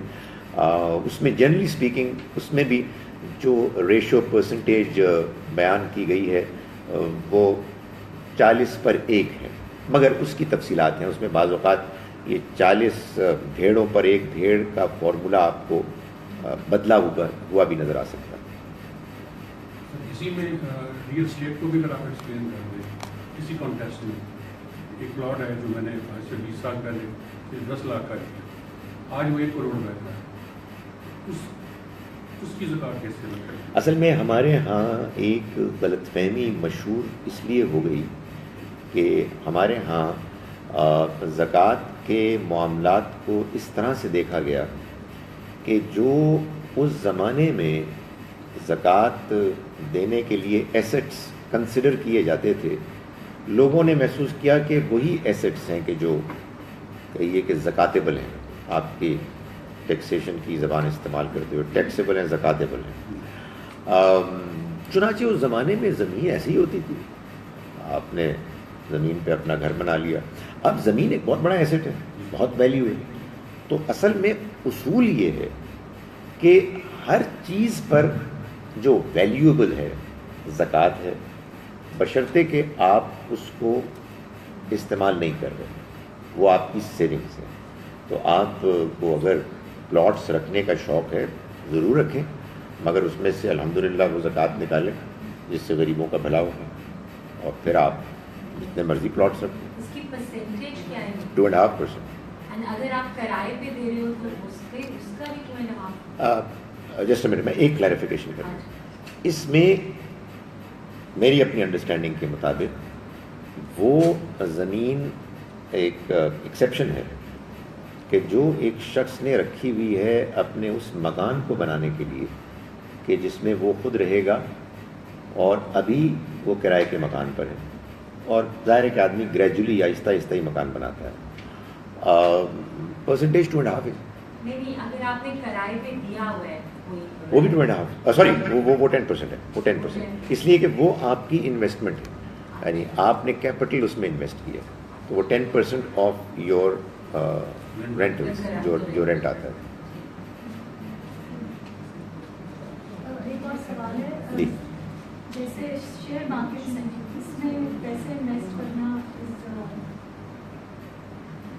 جی میں اس کا بھی جواب دے دیتا ہوں، اور شیئر مارکیٹ کے بعد انشاءاللہ ہم دوبارہ تزکیے کی طرف آئیں گے۔ شیئر مارکیٹ جو ہے اس میں کوئی پرابلم نہیں ہے، ایک دور جدید کا ایک اچھا طریقہ ہے بہت بڑے پیمانے پر کیپٹل کو اکٹھا کرنے کا۔ یعنی آپ کو آج کے دور میں جب انڈسٹری لگانی ہے تو انڈسٹری کے لیے تو بہت سرمایہ کی ضرورت ہوتی ہے، بہت سرمایہ کسی ایک فرد کے پاس اتنا عام طور پر ہوتا نہیں ہے۔ آپ کے پاس دو ہی پاسبلٹیز ہیں، یا آپ ڈیٹ لیں، لون لیں، یا آپ ایکوٹی کی بنیاد پہ جائیں، یعنی اونرشپ کی بنیاد پر لوگوں کو اپنے ساتھ شامل کریں، پارٹنرز بنائیں۔ تو دور جدید میں بہت بڑی تعداد میں لوگوں کو بزنس میں پارٹنر بنانے کے لیے میں سمجھتا ہوں کہ جوائنٹ سٹاک کمپنیز ایک بہت اچھا آئیڈیا ہے۔ ہمیں اس کو ویلکم کرنا چاہیے اور لوگوں کو بتانا چاہیے کہ بھائی یہ بھی ایک طریقہ ہے دین کے مطابق سرمایہ کاری کرنے کا۔ تو آپ کے پاس شیئرز ہیں، آپ اس سے ڈیویڈنڈ لیتے ہیں، نو پرابلمس۔ آپ کے پاس شیئرز ہیں، آپ مارکیٹ میں یعنی شیئر مارکیٹ میں آپ اسٹاک ایکسچینج میں جا کے اس کو بیچتے ہیں، نو پرابلمس۔ آپ اس میں جا کے گیمبلنگ شروع کر رہے ہیں، وہ ظاہر ایک پرابلم ہوگی، لیکن پھر وہ اس کی تفصیل معلوم ہونی چاہیے کہ وہ کیا گیمبلنگ کا پروسیس ہوگا۔ آپ اس شیئر مارکیٹ میں جا کے سود کی بنیاد پر کوئی کاروبار کرتے ہیں کہ جس میں انٹرسٹ لیا جا رہا ہے، تو ظاہر ہے وہ پرابلمیٹک ہوگی۔ لیکن فی نفس ہی پر سے شیئرز اور شیئرز کا اسٹاک ایکسچینج میں کاروبار کرنا، اس میں کوئی پرابلم نہیں۔ جناب، آپ نے اپنے آپ کو پاک کرنے کے جو ڈیفینیشن بتائی ہے صدقہ، یہ صدقہ لفظ تو بھاری لفظ سنا ہے، لیکن اس کی ادائیگی کیسی ہوگی؟ اس کی تفصیل کیسے کرنا؟ کیونکہ لوگ تو مولوی صاحب فائنڈ ہیں، مختلف ٹرم بتاتے ہیں کہ ایسے کریں، یہ کریں، وہ کریں۔ کیا اس کا صحیح طریقہ کیا ہوگا؟ کیا پیسہ دیا جا سکتا ہے، یا مال دیا جا سکتا ہے، یا پھر جانور کو دیا جا سکتا ہے؟ کیسے؟ صدقہ اصل میں صدق سے ہے۔ آپ بعض اعمال کرتے ہیں اور اس سے آپ کے ایمان کی سچائی واضح ہوتی ہے، آپ کا خلوص سامنے آتا ہے۔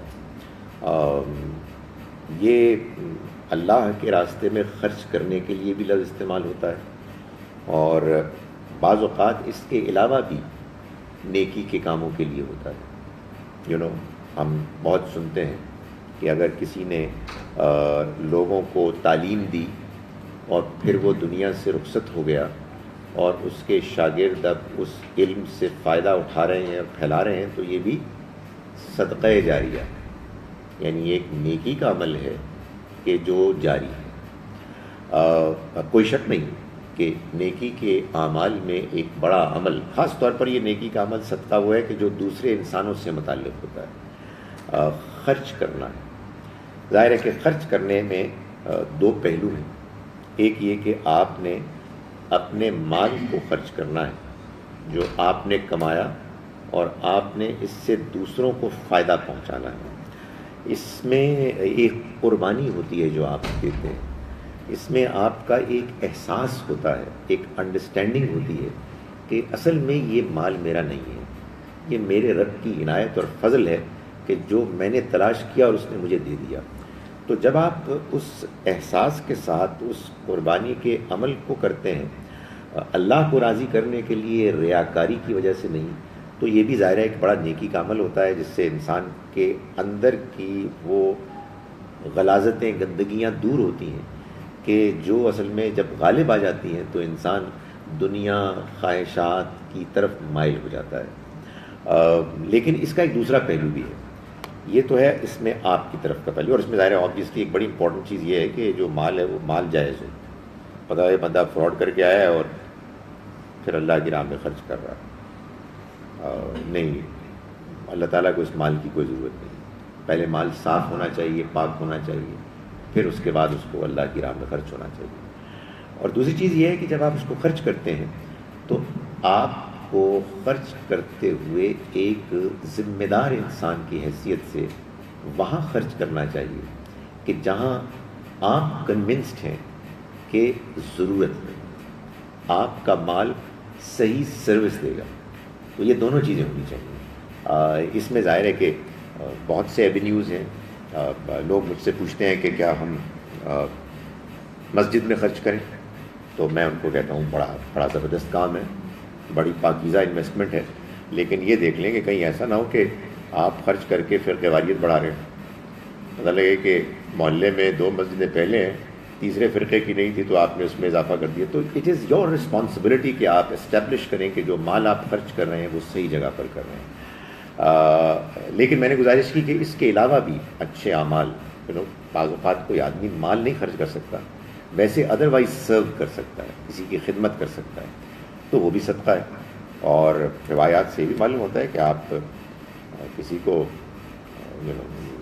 مسکرا کے دیکھ لیں، اس کی ٹینشن دور کریں، یہ بھی صدقہ ہے، کیونکہ اس میں بھی لگتا ہے کافی پیسے لگتے ہیں، مسکرا کے دیکھنا کوئی سستا تو نہیں ہے۔ یہ جی جی بس 3 کوشچنز ہیں۔ سب سے پہلے تو یہ ہے کہ آپ کو معلوم ہے کہ ایک انسان جو ہے اس کے مال میں 100% صحیح نہیں ہے، کوئی رشوت بھی ہے، کوئی لوگوں کا بھی کھایا ہوا ہے، لیکن وہ بہت امیر ہے اور وہ آپ کے کسی بہت ہی جینوئن چیریٹی پروجیکٹ کے لیے دینا چاہتا ہے، تو کیا وہ لے لینا چاہیے؟ ہمیں نہیں معلوم ہے کہ کبھی نبی اکرم صلی اللہ علیہ وسلم نے اس طرح کی کوئی انویسٹیگیشن کی ہے۔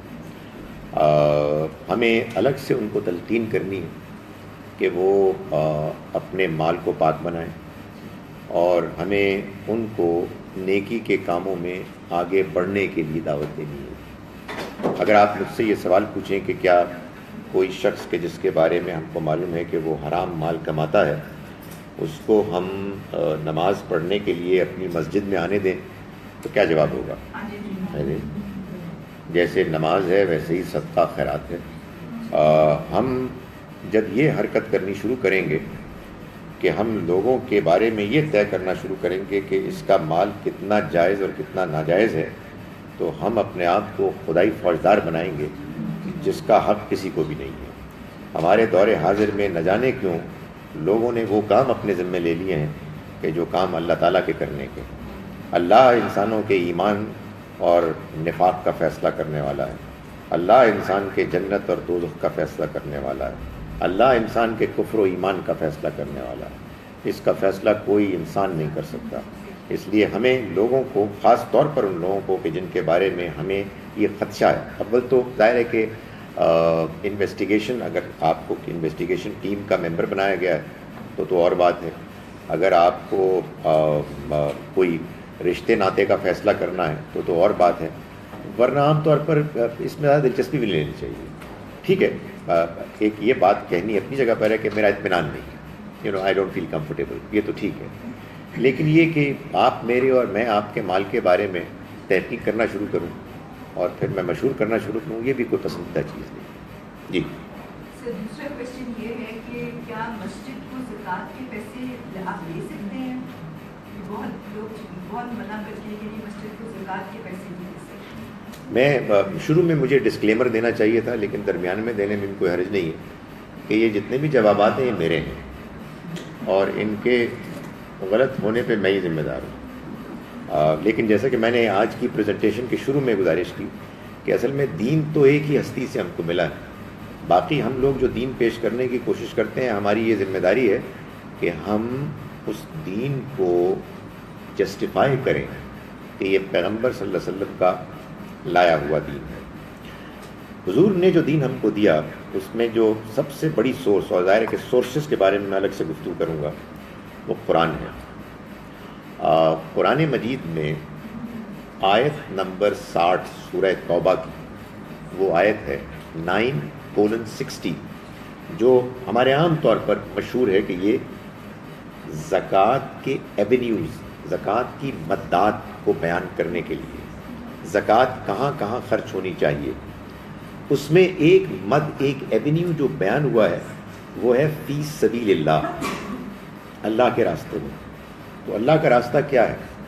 اللہ کا راستہ جہاد ہے، اللہ کا راستہ اللہ کے دین پیغام کی تبلیغ ہے، اور مسجد اللہ کا راستہ نہیں ہے. مسجد سے زیادہ بڑا اللہ کا راستہ کیا ہوگا؟ اللہ کے بندے اللہ کے گھر میں آ کے اللہ کی عبادت کرتے ہیں، یہ اللہ ہی کا راستہ ہے. سوال تو یہ پیدا ہونا چاہیے کہ یہ جو لوگ کہتے ہیں کہ نہیں مسجد نہیں ہو سکتی، ان سے پوچھنا چاہیے کہ اس کی کیا وجہ ہے. تو میں آپ کو اس کی ایک دو وجوہات بتا دیتا ہوں. یہ میں شاید آگے چل کے کسی موقع پہ بتاؤں گا کہ میں نے بات آپ کے سامنے رکھی شریعت کی. اچھا ایک موقع آ گیا اس کو بیان کرنے کا. شریعت میں نے آپ کے سامنے بیان کر دی کہ وہ کیا ہے، کتاب ہے. لیکن میں ایک وضاحت کرنے بھول گیا. یہ شریعت نہایت مختصر اور نہایت آسان ہے. یہ بات اللہ تعالیٰ خود فرماتے ہیں، یرید اللہ بکم الیسر، اللہ تمہارے لیے آسانیاں چاہتا ہے، ولا یرید بکم العسر، وہ تمہارے لیے مشکلات نہیں چاہتا. یہ شریعت کے بیان کے ساتھ اللہ کی وضاحت ہے. اس شریعت کو انسانوں نے سمجھا، آبویسلی سمجھنا چاہیے تھا، علماء نے سمجھا، ان کا حق تھا، ان کی ذمہ داری تھی، انہوں نے اس کو بیان کیا، الحمدللہ یہ ان کا رائٹ تھا. تو ان کا شریعت کا سمجھنا اور شریعت کا سمجھ کر بیان کرنا، اس سے ایک علم وجود میں آیا جس کو کہتے ہیں فقہ. لوگوں نے اس فقہ کو بھی شریعت بنا دیا، اور اس کے بعد اب لوگ جب بولتے ہیں شریعت تو اس سے مراد فقہ لیتے ہیں. یہ دونوں ایک دوسرے کے ساتھ ایسے گڈمڈ ہو گئے ہیں کہ آپ اس کو الگ کر ہی نہیں سکتے. فقہ شریعت کے اس فہم کو کہتے ہیں کہ جو علماء نے اختیار کیا، انہوں نے اس کو سمجھا، اس کے لیے اصول بیان کیے کہ ہم شریعت کو کیسے سمجھیں گے، اس کو کیسے اپلائی کریں گے دوسرے حالات میں. یہ اوپینینز تھی، اس میں اختلاف بھی بہت ہے، لیکن کسی ایک اسکول آف تھاٹ، کسی ایک اسکالر کی شریعہ کی انڈرسٹینڈنگ جو بڑی الیبوریٹ ہوتی ہے، اس کو لوگوں نے جب دین بنا لیا تو وہ فقہ بھی شریعت بن گئی. میں اس کو آپ کو ایک مثال سے سمجھاتا ہوں. اللہ تعالیٰ نے قرآن مجید میں سورہ نساء میں یہ بتایا کہ جب تم سفر کے لیے نکلو، خاص طور پر جب خطرے کی حالت ہو، تو تم پر کوئی حرج نہیں ہے کہ تم نماز قصر کر لو، بس فل سٹاپ، اور کچھ نہیں فرمایا. اللہ کی کتاب واضح ہے، بات واضح ہوگی. بھائی مجھے پتہ لگ گیا جب میں جاؤں گا، اور یہ فرمایا کہ تم پر کوئی حرج نہیں، دیر از نو پرابلم، تم پر کوئی بلیم نہیں اگر تم ایسا کرو گے. سو ویل انڈرسٹوڈ، میں سفر میں نکلوں گا، اور جب مجھے کبھی محسوس ہوا کہ صورتحال ایسی ہے کہ کوئی ٹینشن ہے تو میں نماز قصر کر لوں گا. قصر کا طریقہ بھی ہمیں سنت سے معلوم ہو گیا. اب جناب فقہ میں کیا ہوا کہ یہ سفر کیا ہوتا ہے؟ تو پھر لوگوں نے کہا سفر وہ ہوتا ہے کہ جو 45 کلومیٹر ہوتا ہے، کسی نے کہا کہ 52 کلومیٹر ہوتا ہے. پوچھا گیا کہ سفر کیا ہوتا ہے، میں اپنے گھر سے والدین کے گھر میں جاؤں کہ جو فیصل آباد میں، تو یہ سفر ہوتا ہے، یا اگر فیصل آباد میں میرا اصل گھر ہے اور یہاں میں آیا ہوا ہوں پڑھنے کے لیے، یہ کدھر سے سوالات پیدا ہوں؟ These are no questions. مطلب یہ ہے کہ سفر، بھائی سفر نہیں سمجھتے آپ اردو والا، ناٹ انگلش. ویسے انگلش بھی اس میں شامل کر دیں. جب آپ سفر میں انگریزی والا سفر کرتے ہیں تو آپ کو سہولت، آسانی، پرمیشن ہے، کنسیشن ہے. It is not binding. میں لوگوں کو کہتا ہوں یار میں لاہور سے کراچی جاتا ہوں، یہاں مجھے کئی کام ہوتے ہیں اپنے گھر میں، کراچی میں کوئی کام ہی نہیں ہوتا، لمبا پڑا ہوا ہوتا ہوں، I got nothing to do, اور میں نماز قصر کر لوں. نہیں، یہ نہ قرآن نے کہا ہے، نہ یہ قرآن کا مطلوب ہے. قرآن کہہ رہا ہے لا جناح علیکم، تم پر کوئی حرج نہیں. So what I am trying to say is کہ یہ اصل میں فقہ ہے کہ جس کو لوگ شریعت سمجھتے ہیں. اور آپ کو، ہم کو بھی، جب ہم دین سیکھ رہے ہیں تو آپ یہ بتائیے کہ کیا یہ نبی اکرم صلی اللہ علیہ وسلم سے لیے ہوئے دین کی اور چھڑائی سے غیرت کا تقاضا نہیں ہے کہ ہم ڈسٹنگوش کریں کہ کون سا دین آپ کا دیا ہوا ہے اور کون سی اوپینینز ہیں، اور پھر ہم دیانتداری سے جو سمجھ میں آتا ہے اس دین کو ہم اختیار کریں، اوپینینز میں سے جو بات زیادہ کنونسنگ لگتی ہے. مسجد کے بارے میں جو اوپینین بنی وہ اس لیے بنی کہ ہمارے یہاں ایک فقہی اوپینین قائم ہو گئی کہ زکوٰۃ تو ہم دے ہی سکتے ہیں اس صورت میں کہ جب ہم مستحقین کو اس کا مالک نہ بنا لیں، جس کو کہتے ہیں مسئلہ تملیک. یہ مسئلہ تملیک آپ مجھ سے پوچھیں کدھر بیان ہوا ہے تو میں اطمینان کے ساتھ کہوں گا کہ الحمدللہ کہیں بیان نہیں. میں اس کی وجہ بتا دوں گا کہ وہ قرآن کی آیت میں یہ بات بیان ہوئی ہے کہ انما الصدقات للفقراء، صدقات فقراء کے لیے. تو ان کا یہ لام تملیک ہے. یہ لام اس بات کو لازم کرتا ہے کہ آپ جس کو دیں اس کو مالک بنا دیں. تو اب یہ جو فی سبیل اللہ ہے اس میں مسجد جو ہے وہ تو کوئی بندہ نہیں ہے، تو یہ کیسے دے سکتے ہیں؟ اچھا، فی سبیل اللہ میں مثال کے طور پر جہاد بھی ہے. تو آپ جب جہاد کے لیے پیسہ دیں گے تو ظاہر ہے کہ اس زمانے میں تو چلیں تلوار تھی، آپ نے کہا جی کہ میں تو نہیں لڑ سکتا، یہ تلوار آپ جا کے لڑیں. تو آج ٹینک ہے تو آپ کہیں گے کہ لانس نائب خالد ظہیر یہ ٹینک تم لو اور جا کے تمہارا ہے. تب ہو ہی نہیں سکتا. It's not workable, it is not دین. یہ دین ہے ہی نہیں. دین نے یہ بتایا ہے کہ جب تم اللہ کی راہ میں خرچ کرو گے تو تم ان مقاصد کے لیے کرو. لام عربی زبان میں کئی مفاہیم کے لیے آتا ہے، اس میں زیادہ غالب مفہوم یہ ہے کہ فائدے کے لیے، ان کے فائدے کے لیے. چنانچہ آپ ہسپتال کو زکوٰۃ دیتے ہیں، آپ کسی آرفنیج کو دیتے ہیں، کسی چیریٹیبل انسٹیٹیوشن کو دیتے ہیں، کسی اسکول کو دیتے ہیں. اگر وہ مستحق بچوں کو، غریبوں کی مدد کر رہا ہے وہ ادارہ، تو بالکل ٹھیک ہے. بلکہ میں آپ سے گزارش کروں کہ عام طور پر آپ بھی جانتے ہیں، میں بھی جانتا ہوں کہ جب ہم آج کے دور میں اپنے ضرورت مندوں کو مالک بنا کر دیتے ہیں تو مقصد یہ ہوتا ہے کہ تم اپنے گھر کے حالات ٹھیک کرو، بچوں کو تعلیم دو. وہ کیا کرتے ہیں، وہ بیٹی کی شادی پر ایک اور ڈش ایڈ کر دیتے ہیں. اس لیے پریشرز ہوتے ہیں ان کے. تو آپ نے مالک بنا کے ان کا کیا آپ نے مدد کی؟ تو کوئی شک نہیں. سوال نمبر 3. اچھا، کہ کرسچنس کو یہ پہلے بھی آپ سے پوچھا گیا اور آپ نے مجھے بتایا ہوا ہے کہ سوکیا اگر ہم کرسچنس کو اپنی زبان دے دیں، لیکن اس پہ لوگ اتنی ان سے بحث کرتے ہیں کہ مجھے آخر میں چپ ہو جانا پڑتا ہے. اسی میں عافیت ہے. گزارش یہ ہے کہ میں یہ پھر پوچھتا ہوں کہ شریعت تو وہ ہے نا جو نبی اکرم صلی اللہ علیہ وسلم نے دی ہے. آپ ان سے پوچھیں کہ آپ، میں تو خاموش ہو گئی اس لیے کہ اتنے شور کے بعد تو میں کچھ بھی نہیں بول سکتی. آپ بتائیے مجھ کو کہ حضور نے جو دین ہم کو دیا ہے اس میں یہ کہاں بیان ہوا؟ میں آپ سے پھر یہ گزارش کرتا ہوں کہ جو آیت اس قانون کو واضح کرنے کے لیے آئی ہے، آیت نمبر 60، وہ تو نہ صرف یہ کہ خاموش ہے، بلکہ سچی بات یہ ہے کہ کلیئرلی بتا رہی ہے کہ اس میں غیر مسلم کا کوئی تعلق ہی نہیں۔ انما الصدقات للفقراء والمساکین، فقیر کیا صرف مسلمان ہوتے ہیں؟ مسکین کیا صرف مسلمان ہوتے ہیں؟ پھر آگے جا کے اللہ تعالیٰ فرماتے ہیں فی سبیل اللہ۔ مان لیا مسجد فی سبیل اللہ نہیں ہے، بھائی اللہ کی راہ میں تبلیغ تو فی سبیل اللہ ہے۔ یہ تبلیغ اگر میں ایک کتاب یا کتابچہ یا کیسٹ یا کچھ اور کسی کرسچن کو دیتا ہوں تو یہ زکوٰۃ کس کو لگ رہی ہے؟ اس کو لگ رہی ہے۔ تو یہ کیا اوپینین ہے؟ اب میں آپ کو بتاتا ہوں کہ اس کی وجہ کیا ہے۔ اس کے حق میں 2 دلائل دیے جاتے ہیں۔ ایک دلیل یہ دی جاتی ہے کہ نبی صلی اللہ علیہ وسلم نے جب اپنے بعض ساتھیوں کو یمن بھیجا زکوٰۃ کلیکٹ کرنے اور ڈسبرس کرنے کے لیے، تو آپ نے ان کو فرمایا کہ تم اس کے امیروں سے لے کے ان کے غریبوں کو دے دو۔ لوگوں نے کہا کہ اس سے مراد یہ تھی کہ مسلمانوں کے امیروں سے لے کر مسلمانوں کے غریبوں کو، حالانکہ حقیقت یہ ہے کہ اس کا زیادہ صحیح مطلب یہ لگتا ہے کہ یمن کے امیروں سے لے کر یمن کے غریبوں کو دو، مدینہ بھیجنے کی ضرورت نہیں ہے، وہیں پر ڈسبرس کر دو۔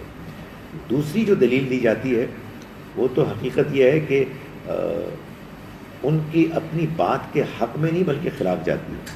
وہ یہ کہتے ہیں کہ عمر رضی اللہ عنہ کا یہ فیصلہ ہے کہ انہوں نے فرمایا کہ میں غیر مسلموں کو زکوٰۃ نہیں دوں گا۔ بڑی اچھی بات ہے، اس کا مطلب یہ کہ اس سے پہلے دی جا رہی تھی۔ انہوں نے ایز این ایڈمنسٹریٹر محسوس کیا کہ اب مسلمان اتنی بڑی تعداد میں غریب ہیں کہ میں پہلے انہیں کو اٹینڈ کروں گا، ان کی نیڈس کو۔ اوکے، لیکن اس جملے سے صاف معلوم ہوتا ہے کہ نبی صلی اللہ علیہ وسلم کے زمانے میں اور حضرت ابوبکر کے زمانے میں کوئی قانون نہیں تھا، کوئی قانون کچھ بھی نہیں۔ میرا ذرا اس سے ہٹ کر ہے زکوٰۃ والا سے، کل یہ بات ہو رہی تھی کہ یہ کچھ ملکوں میں بہت لمبا روزہ ہوتا ہے، لائک 20 گھنٹے کا بھی ہے، بائی دا ٹائم آپ کھولتے ہیں روزہ تو دوسرے روزے کا ٹائم بھی ہو رہا ہوتا ہے۔ تو فتویٰ یہ دیا گیا کہ آپ سعودی عربیہ کے حساب سے روزہ رکھیں۔ بٹ میں انہیں یہ کہہ رہی تھی کہ جس طرح قرآن میں آیا کہ روزے کا وقت یہی ہے کہ اس وقت بند ہوتا ہے اور اس وقت کھولا جاتا ہے، تو وہ کہتے ہیں ضروری نہیں ہے، دیکھو شیعہ بھی تو الگ کھولتے ہیں، شیعہ بھی تو یہ کرتے ہیں، سنی الگ۔ تو آئی ڈونٹ نو اس میں کہاں تک صحیح ہے کہ آپ یہ کر سکتے ہیں کہ ان کی اسکالرز نے فتویٰ دیا ہے کہ آپ کر سکتے ہیں۔ دیکھیں جی، دین کو سمجھنے کے 3 موٹے موٹے طریقے ہو سکتے ہیں۔ ایک طریقہ یہ ہے کہ آپ ہو جائیں ماڈرنسٹ۔ ماڈرنسٹ وہ ہوتا ہے کہ جو کہتا ہے کہ آدمی کو ماڈرن زمانے اور حالات کے ساتھ چلنا ہے اور دین کی انٹرپریٹیشن وہ کرنی ہے کہ جو حالات حاضرہ کے مطابق ہو، اور یہ ضروری ہے، ماڈرن علم، ماڈرن نیڈز ایٹسیٹرا۔ دوسرا دین کو سمجھنے کا طریقہ ہے کہ جس کو آپ کہہ سکتے ہیں ٹریڈیشنلسٹ۔ ٹریڈیشنلسٹ طریقہ یہ کہتا ہے کہ آپ دین کی صرف وہ بات کر سکتے ہیں کہ جو ٹریڈیشن میں موجود ہے، جو پہلے لوگ کر چکے ہیں، آپ کوئی نئی بات نہیں کر سکتے۔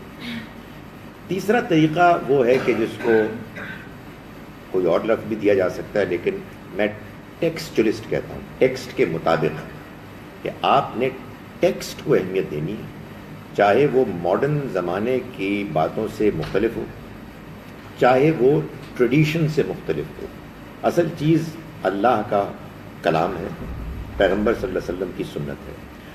میں اپنے آپ کو اس تیسری کیٹیگری میں رکھنا چاہتا ہوں۔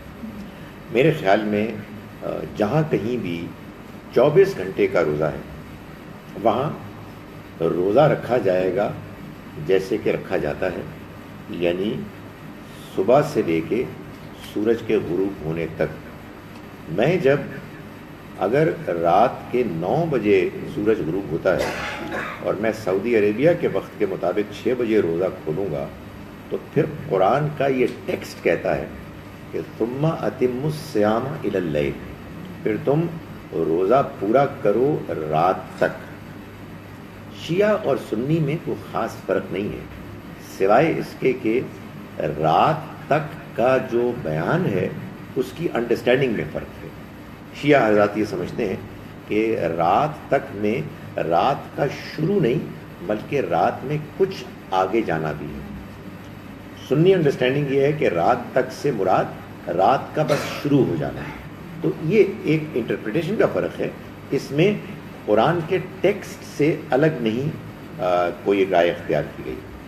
البتہ پرابلم تو پھر بھی ہے، اس لیے کہ ویسٹ میں بہت سے ممالک میں ایسے مسلمان رہتے ہیں کہ جن کے لیے حقیقت یہ ہے کہ گرمیوں میں طویل دن کے بعد نکاح میں روزہ رکھنا آسان نہیں ہے، خاص طور پر ان لوگوں کے لیے کہ جن کو کہ کوئی ریلیف نہیں ملتی اور ان کی ڈیوٹی آورز ایسے ہیں کہ جس میں اگر وہ روزہ رکھ کے ڈیوٹی دیں گے تو اس کے نتیجے میں وہ اپنے کام میں کوتاہی کریں گے.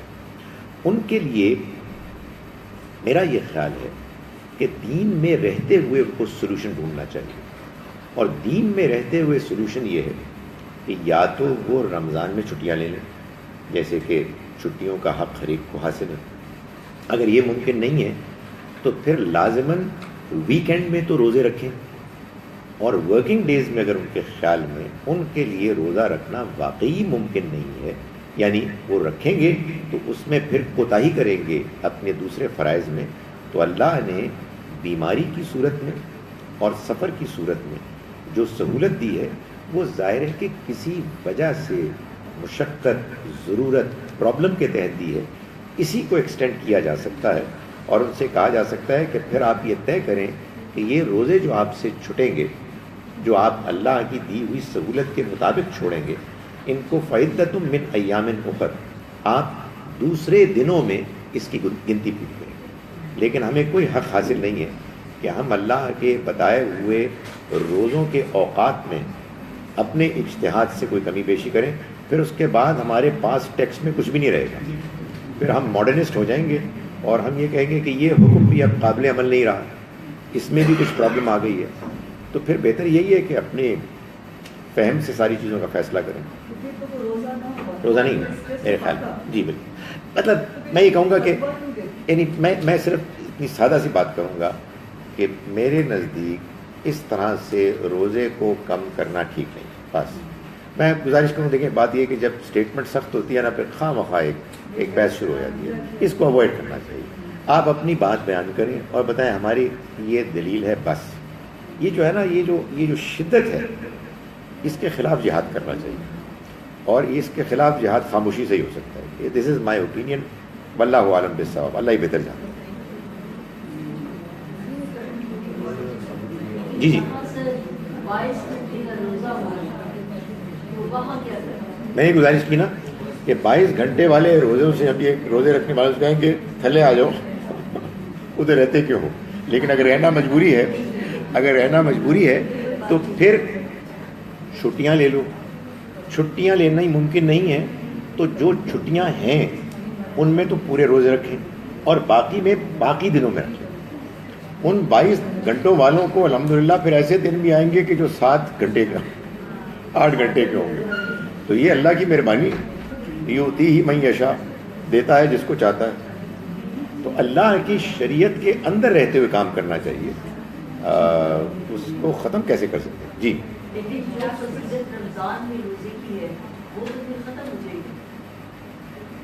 دیکھیں بات یہ ہے کہ میں اسی لیے گزارش کر رہا ہوں کہ وہ قیام اللیل کریں، وہ ویکینڈ کے روزے رکھیں.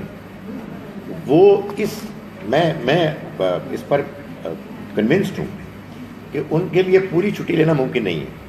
وہ اس جذبے کے تحت کہ یار میرے رمضان کے روزے جا رہے ہیں، آخری عشرے کی چھٹی لے لیں، اللہ بہت خوش ہوگا.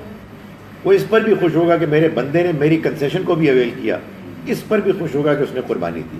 تو اللہ کے یہاں بڑی وسعت ہے، لیکن اللہ کی شریعت میں ہم کو کوئی حق نہیں ہے. وہ ہمیں گائیڈ کرنے کے لیے آئی ہے، نہ کہ ہم اس کی شریعت کو گائیڈ کرنا شروع کر دیں. جی جی آپ نے بتایا کہ جی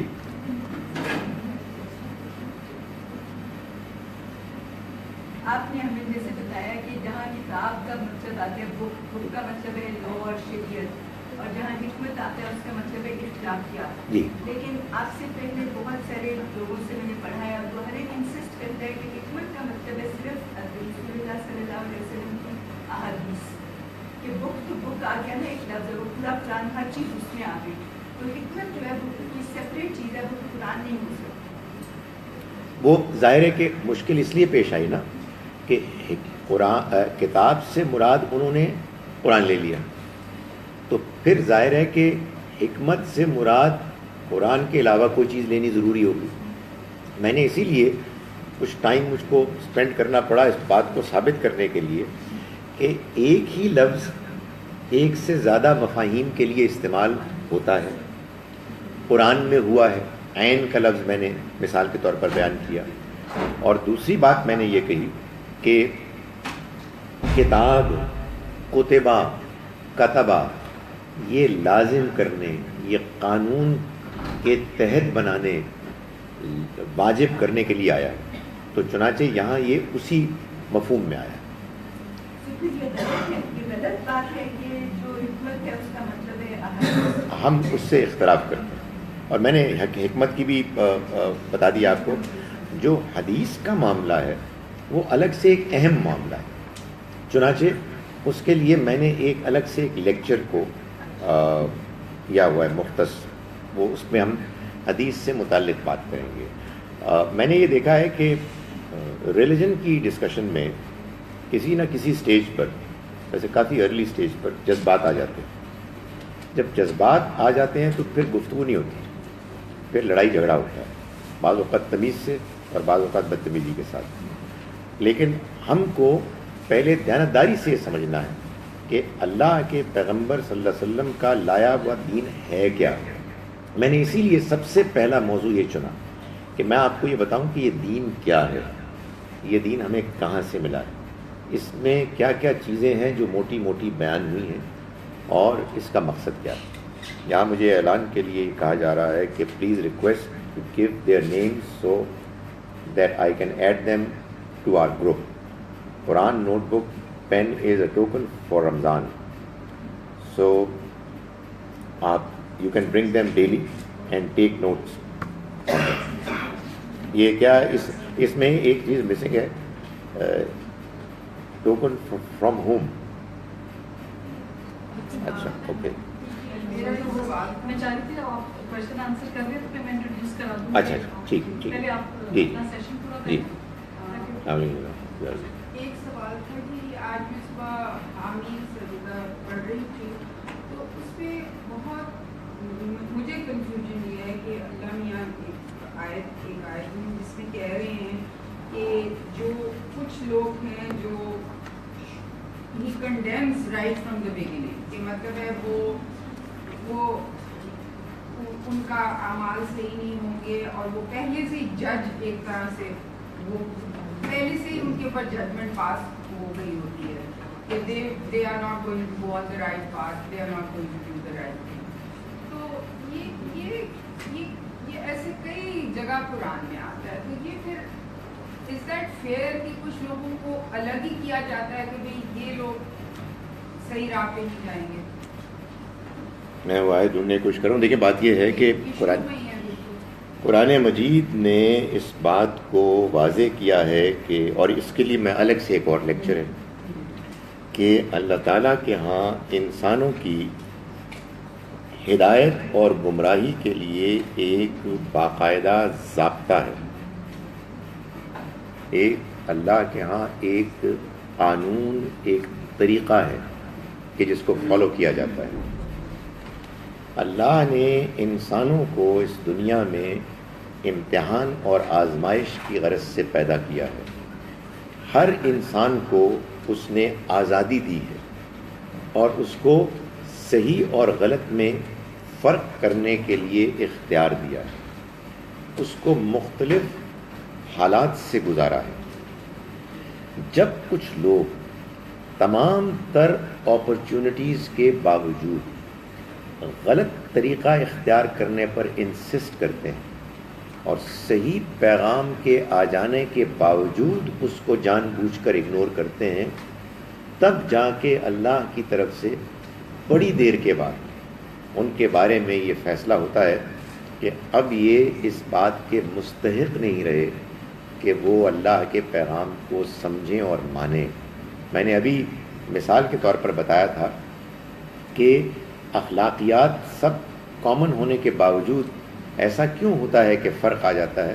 تو اس میں میں نے ایک فیکٹر یہ بھی بیان کیا تھا کہ ڈی جنریشن ہو جاتی ہے، لوگ اپنی اخلاقی حص کو خود ضائع کر دیتے ہیں. تو اللہ تعالیٰ جب کچھ ایسے لوگ ہوتے ہیں کہ جو یہ کام کرتے ہیں ان کے بارے میں اپنا فیصلہ سناتا ہے کہ اب یہ ہدایت نہیں پائیں گے. یہ فیصلہ صرف اللہ ہی سنا سکتا ہے، اور یہ فیصلہ وہ اس لیے سنا کر بیان کرتا ہے کہ وہ اپنے پیغمبر اور ان کے ماننے والوں کو یہ بتائیں کہ یہ تمہاری طرف سے کوئی کمی کوتاہی نہیں ہوئی ہے کہ جس کی وجہ سے یہ لوگ ہدایت سے محروم ہو گئے ہیں، یہ خود ان کا قصور ہے. تو بعض اوقات عربی میں قرآن کے اسلوب میں اس کو ایسے بیان کر دیا جاتا ہے کہ یہ وہ لوگ ہیں کہ جو جہنم کے لیے پیدا ہوئے، ان کے دل ہیں مگر وہ ان سے سوچتے نہیں، سنتے نہیں، ان سے محسوس نہیں کرتے. ان کے کان ہیں مگر وہ ان سے سنتے نہیں، ان کی آنکھیں ہیں مگر ان سے دیکھتے نہیں. اصل میں یہ خدا کی طرف سے شدید کنڈیمنیشن کا ایک انداز ہے، اور اس میں وہ تمام باتیں ہم امپلائڈ مانیں گے جو قرآن میں موجود ہیں کہ ان کو تمام تر موقع ملے تھے. یہ ابو جہل، یہ ابو لہب، یہ ابو بکر اور عمر کی طرح اپنے اندر یہ پوٹینشل رکھتے تھے کہ یہ ایمان لاتے، یہ اخلاق میں آگے بڑھتے، یہ اعلیٰ ترین سٹیٹس پاتے، لیکن انہوں نے ہر موقع کو ضائع کیا اپنی آزادانہ مرضی سے. یہ قرآن کا تو یہ بنیادی مقدمہ ہے، ورنہ نہ اس دنیا کی امتحان کو جسٹیفائی کیا جا سکتا ہے، نہ جنت کو جسٹیفائی کیا جا سکتا ہے، نہ جہنم کو جسٹیفائی کیا جا سکتا ہے. یہ دنیا کی زندگی ایک فیئر ٹرائل ہے، اور آخرت میں اللہ تعالیٰ یہ فرماتے ہیں میں اپنے بندوں سے ذرہ برابر بھی زیادتی نہیں کروں گا، ان سب انسانوں کے ساتھ معاملہ ہوگا پیور میرٹ پر. تو یہاں بھی جو بیان ہے اصل میں یہ ایک اسلوب بیان ہے کہ یہ وہ لوگ ہیں کہ جو اب اس کے مستحق نہیں رہے. اس کا یہ مطلب نہیں ہے کہ ان کو اللہ تعالیٰ نے پیدا ہی کیا تھا ٹھپے لگا کے. مجھے یہ بتائیں کہ اگر اس طرح کی بات اللہ نے بیان کی ہے تو اس کو مانا کیسے جا سکتا؟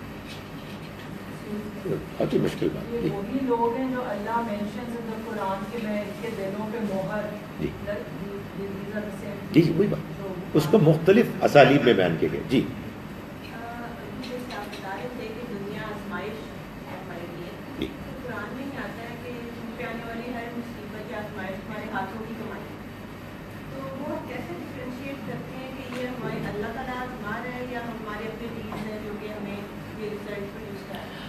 دیکھیں سورہ نساء میں کہیں 80s میں 70s میں یہ آیت ہے. دو آیات ہیں. ایک آیت میں اصل میں ہر چیز جو بیان ہوتی ہے نا اس کا ایک کانٹیکسٹ ہوتا ہے.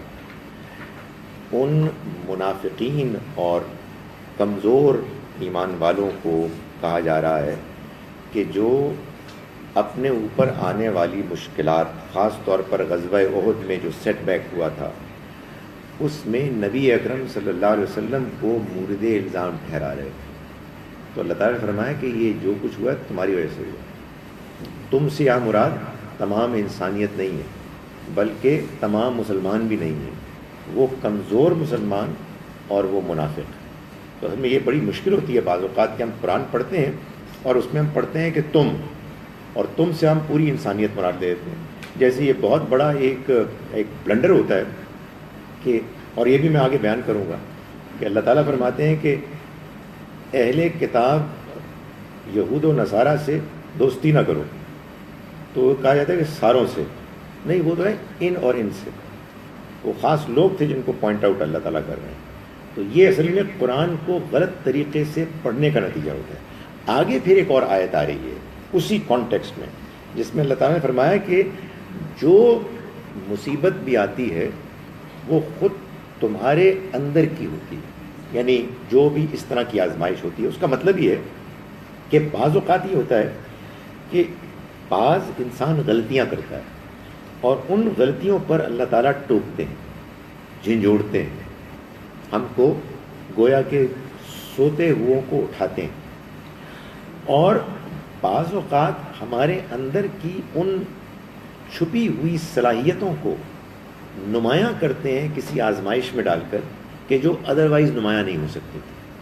چنانچہ ظاہر ہے کہ ایوب علیہ السلام کے اوپر جو بیماریاں اور جو مشکلات آئیں اس میں ان کے اپنے نعوذ باللہ کسی کھوٹ کا کوئی امکان نہیں تھا. ان کے اندر ایک جو کیپیسٹی تھی وہ عام حالات میں نمایاں نہیں ہو سکتی تھی. تو وہ اگلی آیت کا یہ مطلب ہے. لیکن پچھلی آیت اصل میں ایک خاص کانٹیکسٹ میں کچھ کمزور اور منافق لوگوں کے بارے میں کہی بات ہو رہی ہے.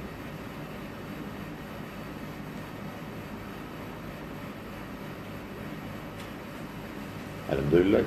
جی سوری جی. مجھے عشاء کی نماز کے بارے میں پتہ کرنا تھا. کئی دفعہ میں بہت لیٹ پڑھتی ہوں. مجھے سب کہتے ہیں کہ 12 o'clock کے بعد آپ نہیں پڑھ سکتے. تو کئی دفعہ مجھے 12:30 میں کہیں سے آتی ہوں تو میں کہتی ہوں میری نماز چھوٹے نا میں پڑھ لوں, رادر جان کے میں چھوڑ دوں اور پھر میں پڑھ سکتی ہوں. مطلب I should not make it a habit. دیکھیں 12 کا مسئلہ تو نہیں ہے, اس لیے کہ جہاں سمرز میں ٹائم بدل جاتا ہے تو وہ 12 میں 11 ہو جاتا ہے. اصل میں جو مسئلہ ہے وہ یہ ہے کہ sunset sunrise divided by 2 add to sun set.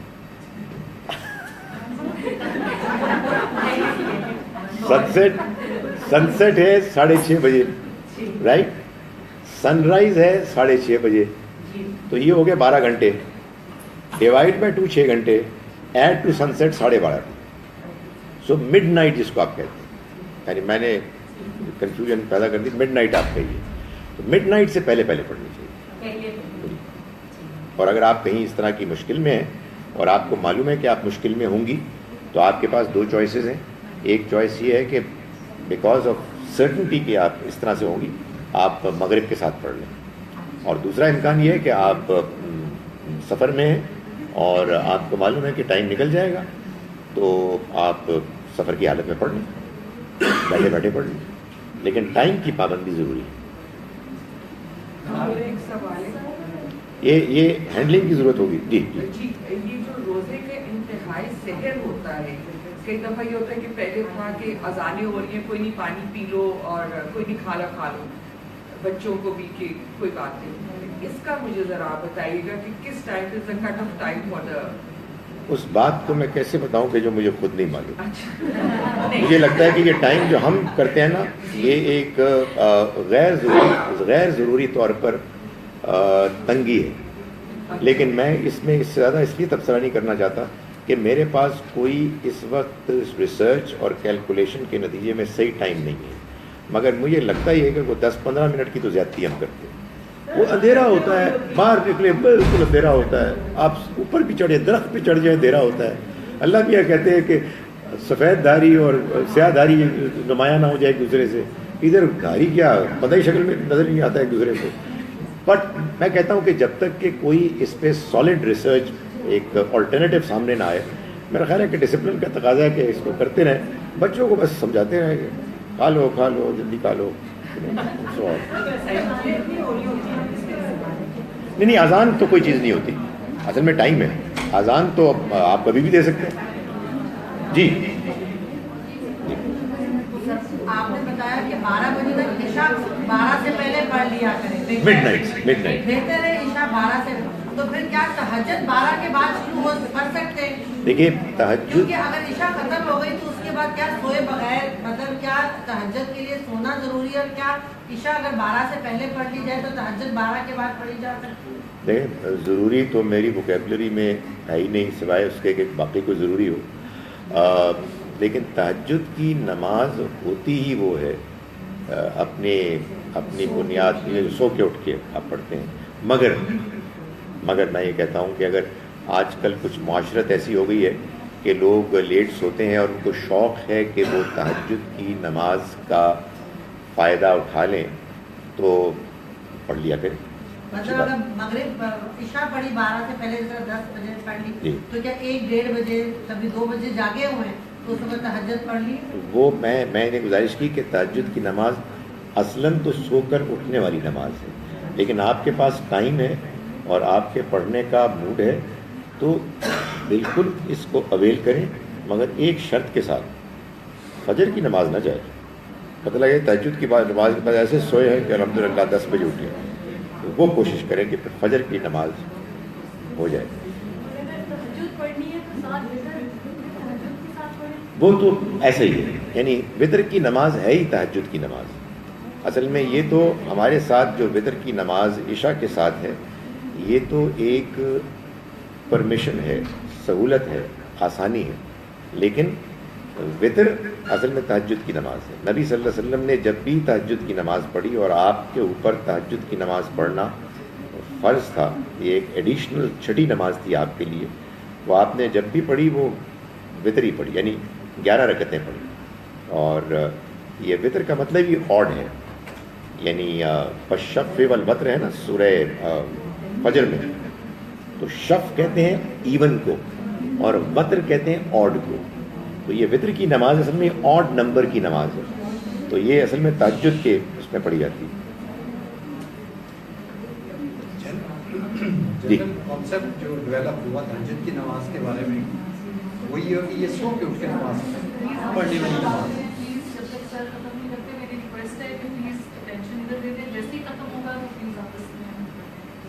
پھر بولنے کا بڑا موقع ہو۔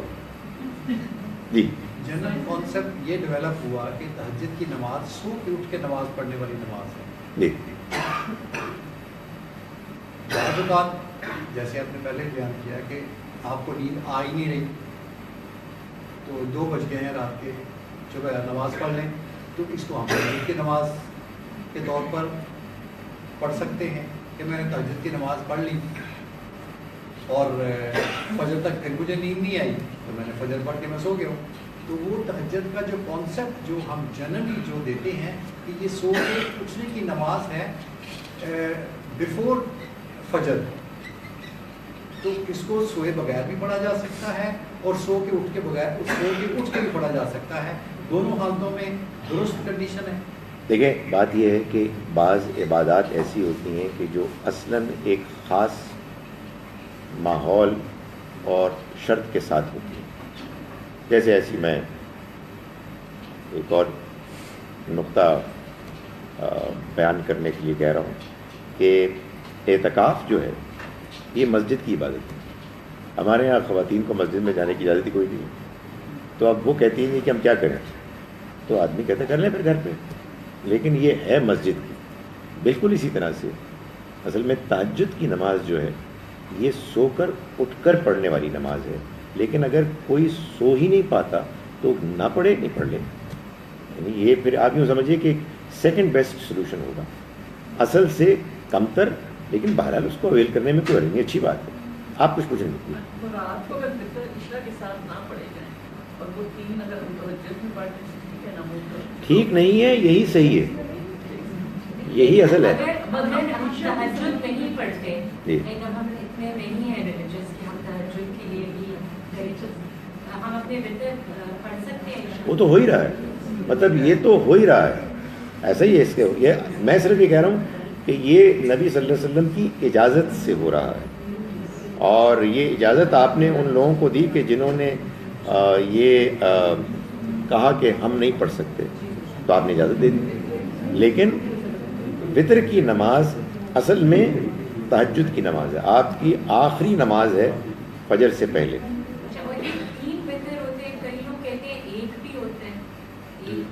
دیکھیں بات یہ ہے کہ جو بات بیان ہوئی ہے وہ یہ ہے کہ جو حدیث سے معلوم ہوتی ہے کہ تم اپنی نماز کو وطر کر لو، اوتر ہو، میں نے ابھی بتایا وطر کا مطلب ہے آڈ کرنا، سو کوئی پہلے سے فگر ہوگی نا ایون جس کو آپ آڈ کریں گے، 2 ہوں گے کہ جس کو 3 کریں گے، 4 ہوں گے کہ جس کو 5 کریں گے، حضور 10 کو 11 کرتے تھے، یہ ہے اصل میں اوتر ہو۔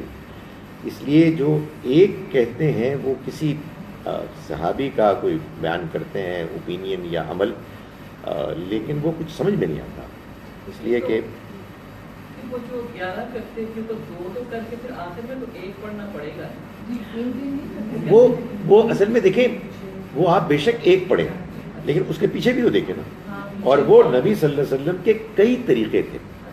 یہ بھی ایک بڑی اہم بات ہے کہ آپ نے نماز کو ڈائیورس بنایا، اس میں کوئی ایک طریقہ اختیار نہیں کیا، اس کے اندر اتنی زیادہ مختلف امکانات رکھے کہ آدمی کی دلچسپی قائم رہے۔ یہی ہم ڈسکس کر رہے تھے ابھی کچھ دیر پہلے کہ نماز میں آپ دیکھتے ہیں ابھی ہم تراویح پڑھیں گے تو اس میں سجدے آنے شروع ہو جائیں گے. تو یہ سجدے بھی در حقیقت آپ کی جانب سے اللہ کی طرف سے بیان کی گئی باتوں پر ایک فوری رد عمل رسپانس ہے. نماز کوئی ایک محض فارمل طریقہ ریچول کا ایسا نہیں ہے کہ جس میں آپ نے بس 5 منٹ کھڑے ہونا ہے اور کچھ ثواب کمانا ہے. نہیں، وہ ثواب تو مل ہی جائے گا.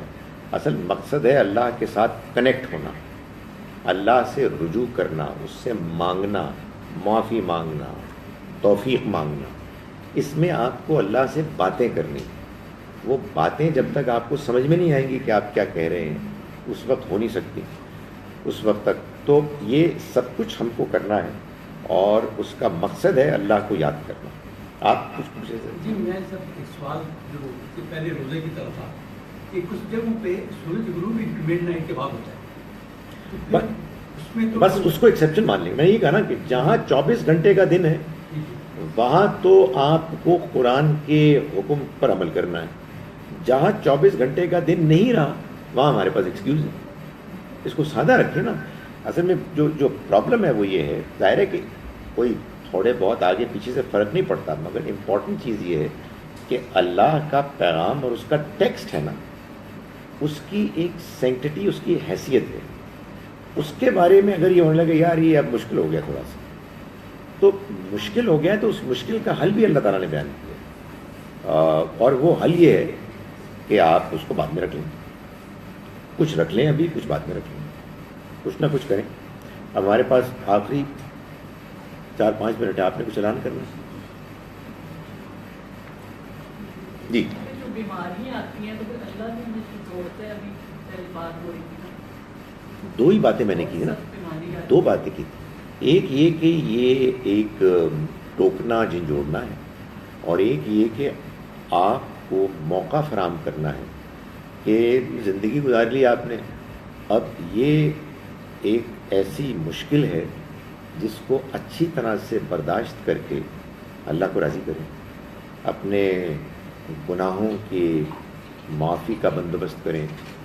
آخرت میں بلند تر مقامات کے لیے آپ اپنی پرفارمنس پیش کریں. اس لیے کہ سب تو آزمائش ہے. یہ ضروری نہیں ہے کہ بیماری کسی ماضی کی غلطی کا نتیجہ ہے. یہ ہمارے ہاں بہت غلط یہ معاملہ ہوتا ہے کہ ایک بیچارہ بیمار پڑتا ہے اور دوسرے اس کے بعد سننا پڑتا ہے کہ ہو ہے یہ کیا ہو گیا. تو نہیں، ایسی کوئی بات نہیں. انسان اس دنیا میں آیا ہے اور امتحان آزمائش کی غرض سے بھیجا گیا ہے. قرآن بار بار یہ بتاتا ہے کہ ہم ان کو آزماتے ہیں اچھے اور برے حالات سے. وَبَلَوْنَاهُمْ بِالْحَسَنَاتِ وَالسَّيِّئَاتِ، اور ہم نے ان کو آزمایا اچھے اور برے حالات سے. یہ بڑی عجیب بات ہے کہ قرآن اس پر انسسٹ کرتا ہے کہ آپ کے اچھے حالات بھی آزمائش ہیں، لیکن اس کو کوئی آزمائش نہیں کرتا. کسی کے حالات برے ہوئے تو بڑی آزمائش آئی ہے، نہیں کسی کے حالات بہت اچھے ہو جاتے ہیں، بڑی آزمائش ہے یار، ہمارے اوپر بڑی آزمائش آ رہی ہے. یہی تو کہنا قرآن کہتا ہے کہ انسان کا عجیب معاملہ ہے کہ جب اس کا رب اس کو آزماتا ہے اور اس پر انعام کرتا ہے تو کہتا ہے میرے رب نے بڑا انعام کیا، اور جب اس کو آزماتا ہے اور اس پر تنگی کرتا ہے تو کہتا ہے میرے رب نے مجھ کو ذلیل کر دیا، رسوا کر دیا. نہیں، یہ دونوں ہی آزمائش ہے. جی سر. سر یہ ایک مسلمان ہونے کی صورت میں میں سوچتا ہوں کہ مسلمان ہے جب تو اس پہ بیماری آنی نہیں چاہیے، کافروں پہ رہنی چاہیے، کیونکہ وہ ہونا ہے کوئی مسئلہ نہیں ہونا چاہیے. اللہ میں تو دیکھتا برابر سب کو، اس میں ایسی سزا تو میرا خیال نہیں کوئی سزا. دیکھیں سزا کیا ہوتی ہے جی؟ اس دنیا میں کوئی سزا نہیں ہوتی. اس دنیا میں تو جھنجھوڑنا ہوتا ہے، اس دنیا میں تو آنکھیں کھولنا ہوتا ہے. تو وہ اللہ تعالیٰ کرتے ہیں.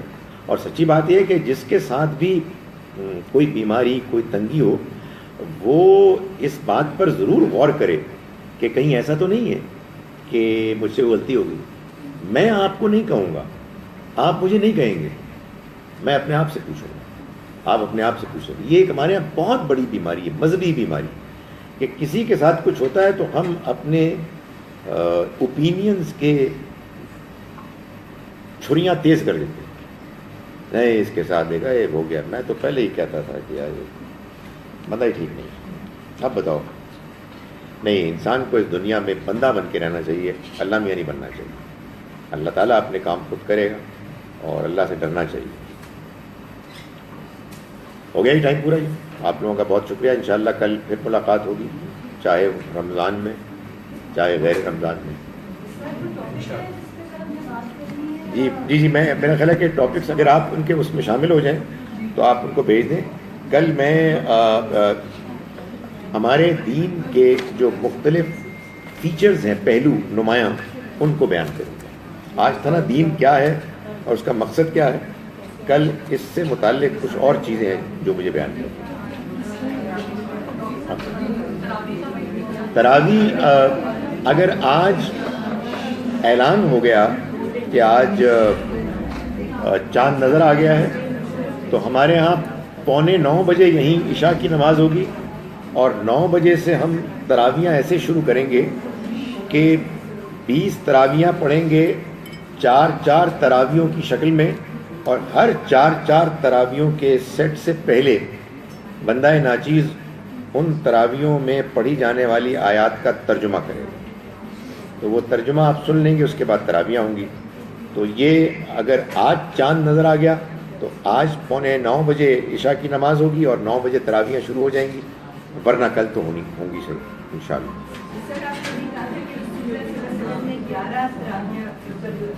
تہجد کی نماز پڑھی جی. نہیں یہی تراویح کچھ بھی نہیں ہے. تراویح تو کوئی دینی اصطلاح بھی نہیں ہے. یہ اصل میں نبی صلی اللہ علیہ وسلم نے اجازت دی صحابہ کرام کو. جیسے وطر کی اجازت دی نا، ایسے ہی یہ بھی اجازت دی کہ تم اگر رمضان کے مہینے میں تمہیں شوق ہے اور نوافل پڑھنے کا اور تم تہجد کے وقت نہیں پڑھ سکتے، عشاء وقت پڑھ لو، تو ظاہر جب حضور نے اجازت دی تو ہو گئی، مشہور ہو گئی.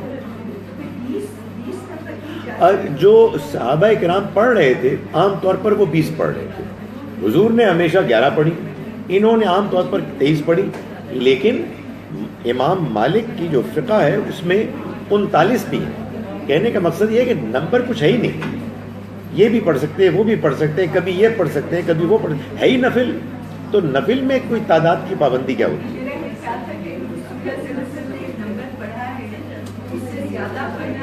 نہیں وہ آپ نے اجازت دی ہے، یہ بھی کوئی بات نہیں ہے. آپ نے پڑھا ہے اور آپ نے دوسرے کی اجازت دی ہے تو کوئی حرج ہی نہیں. چلے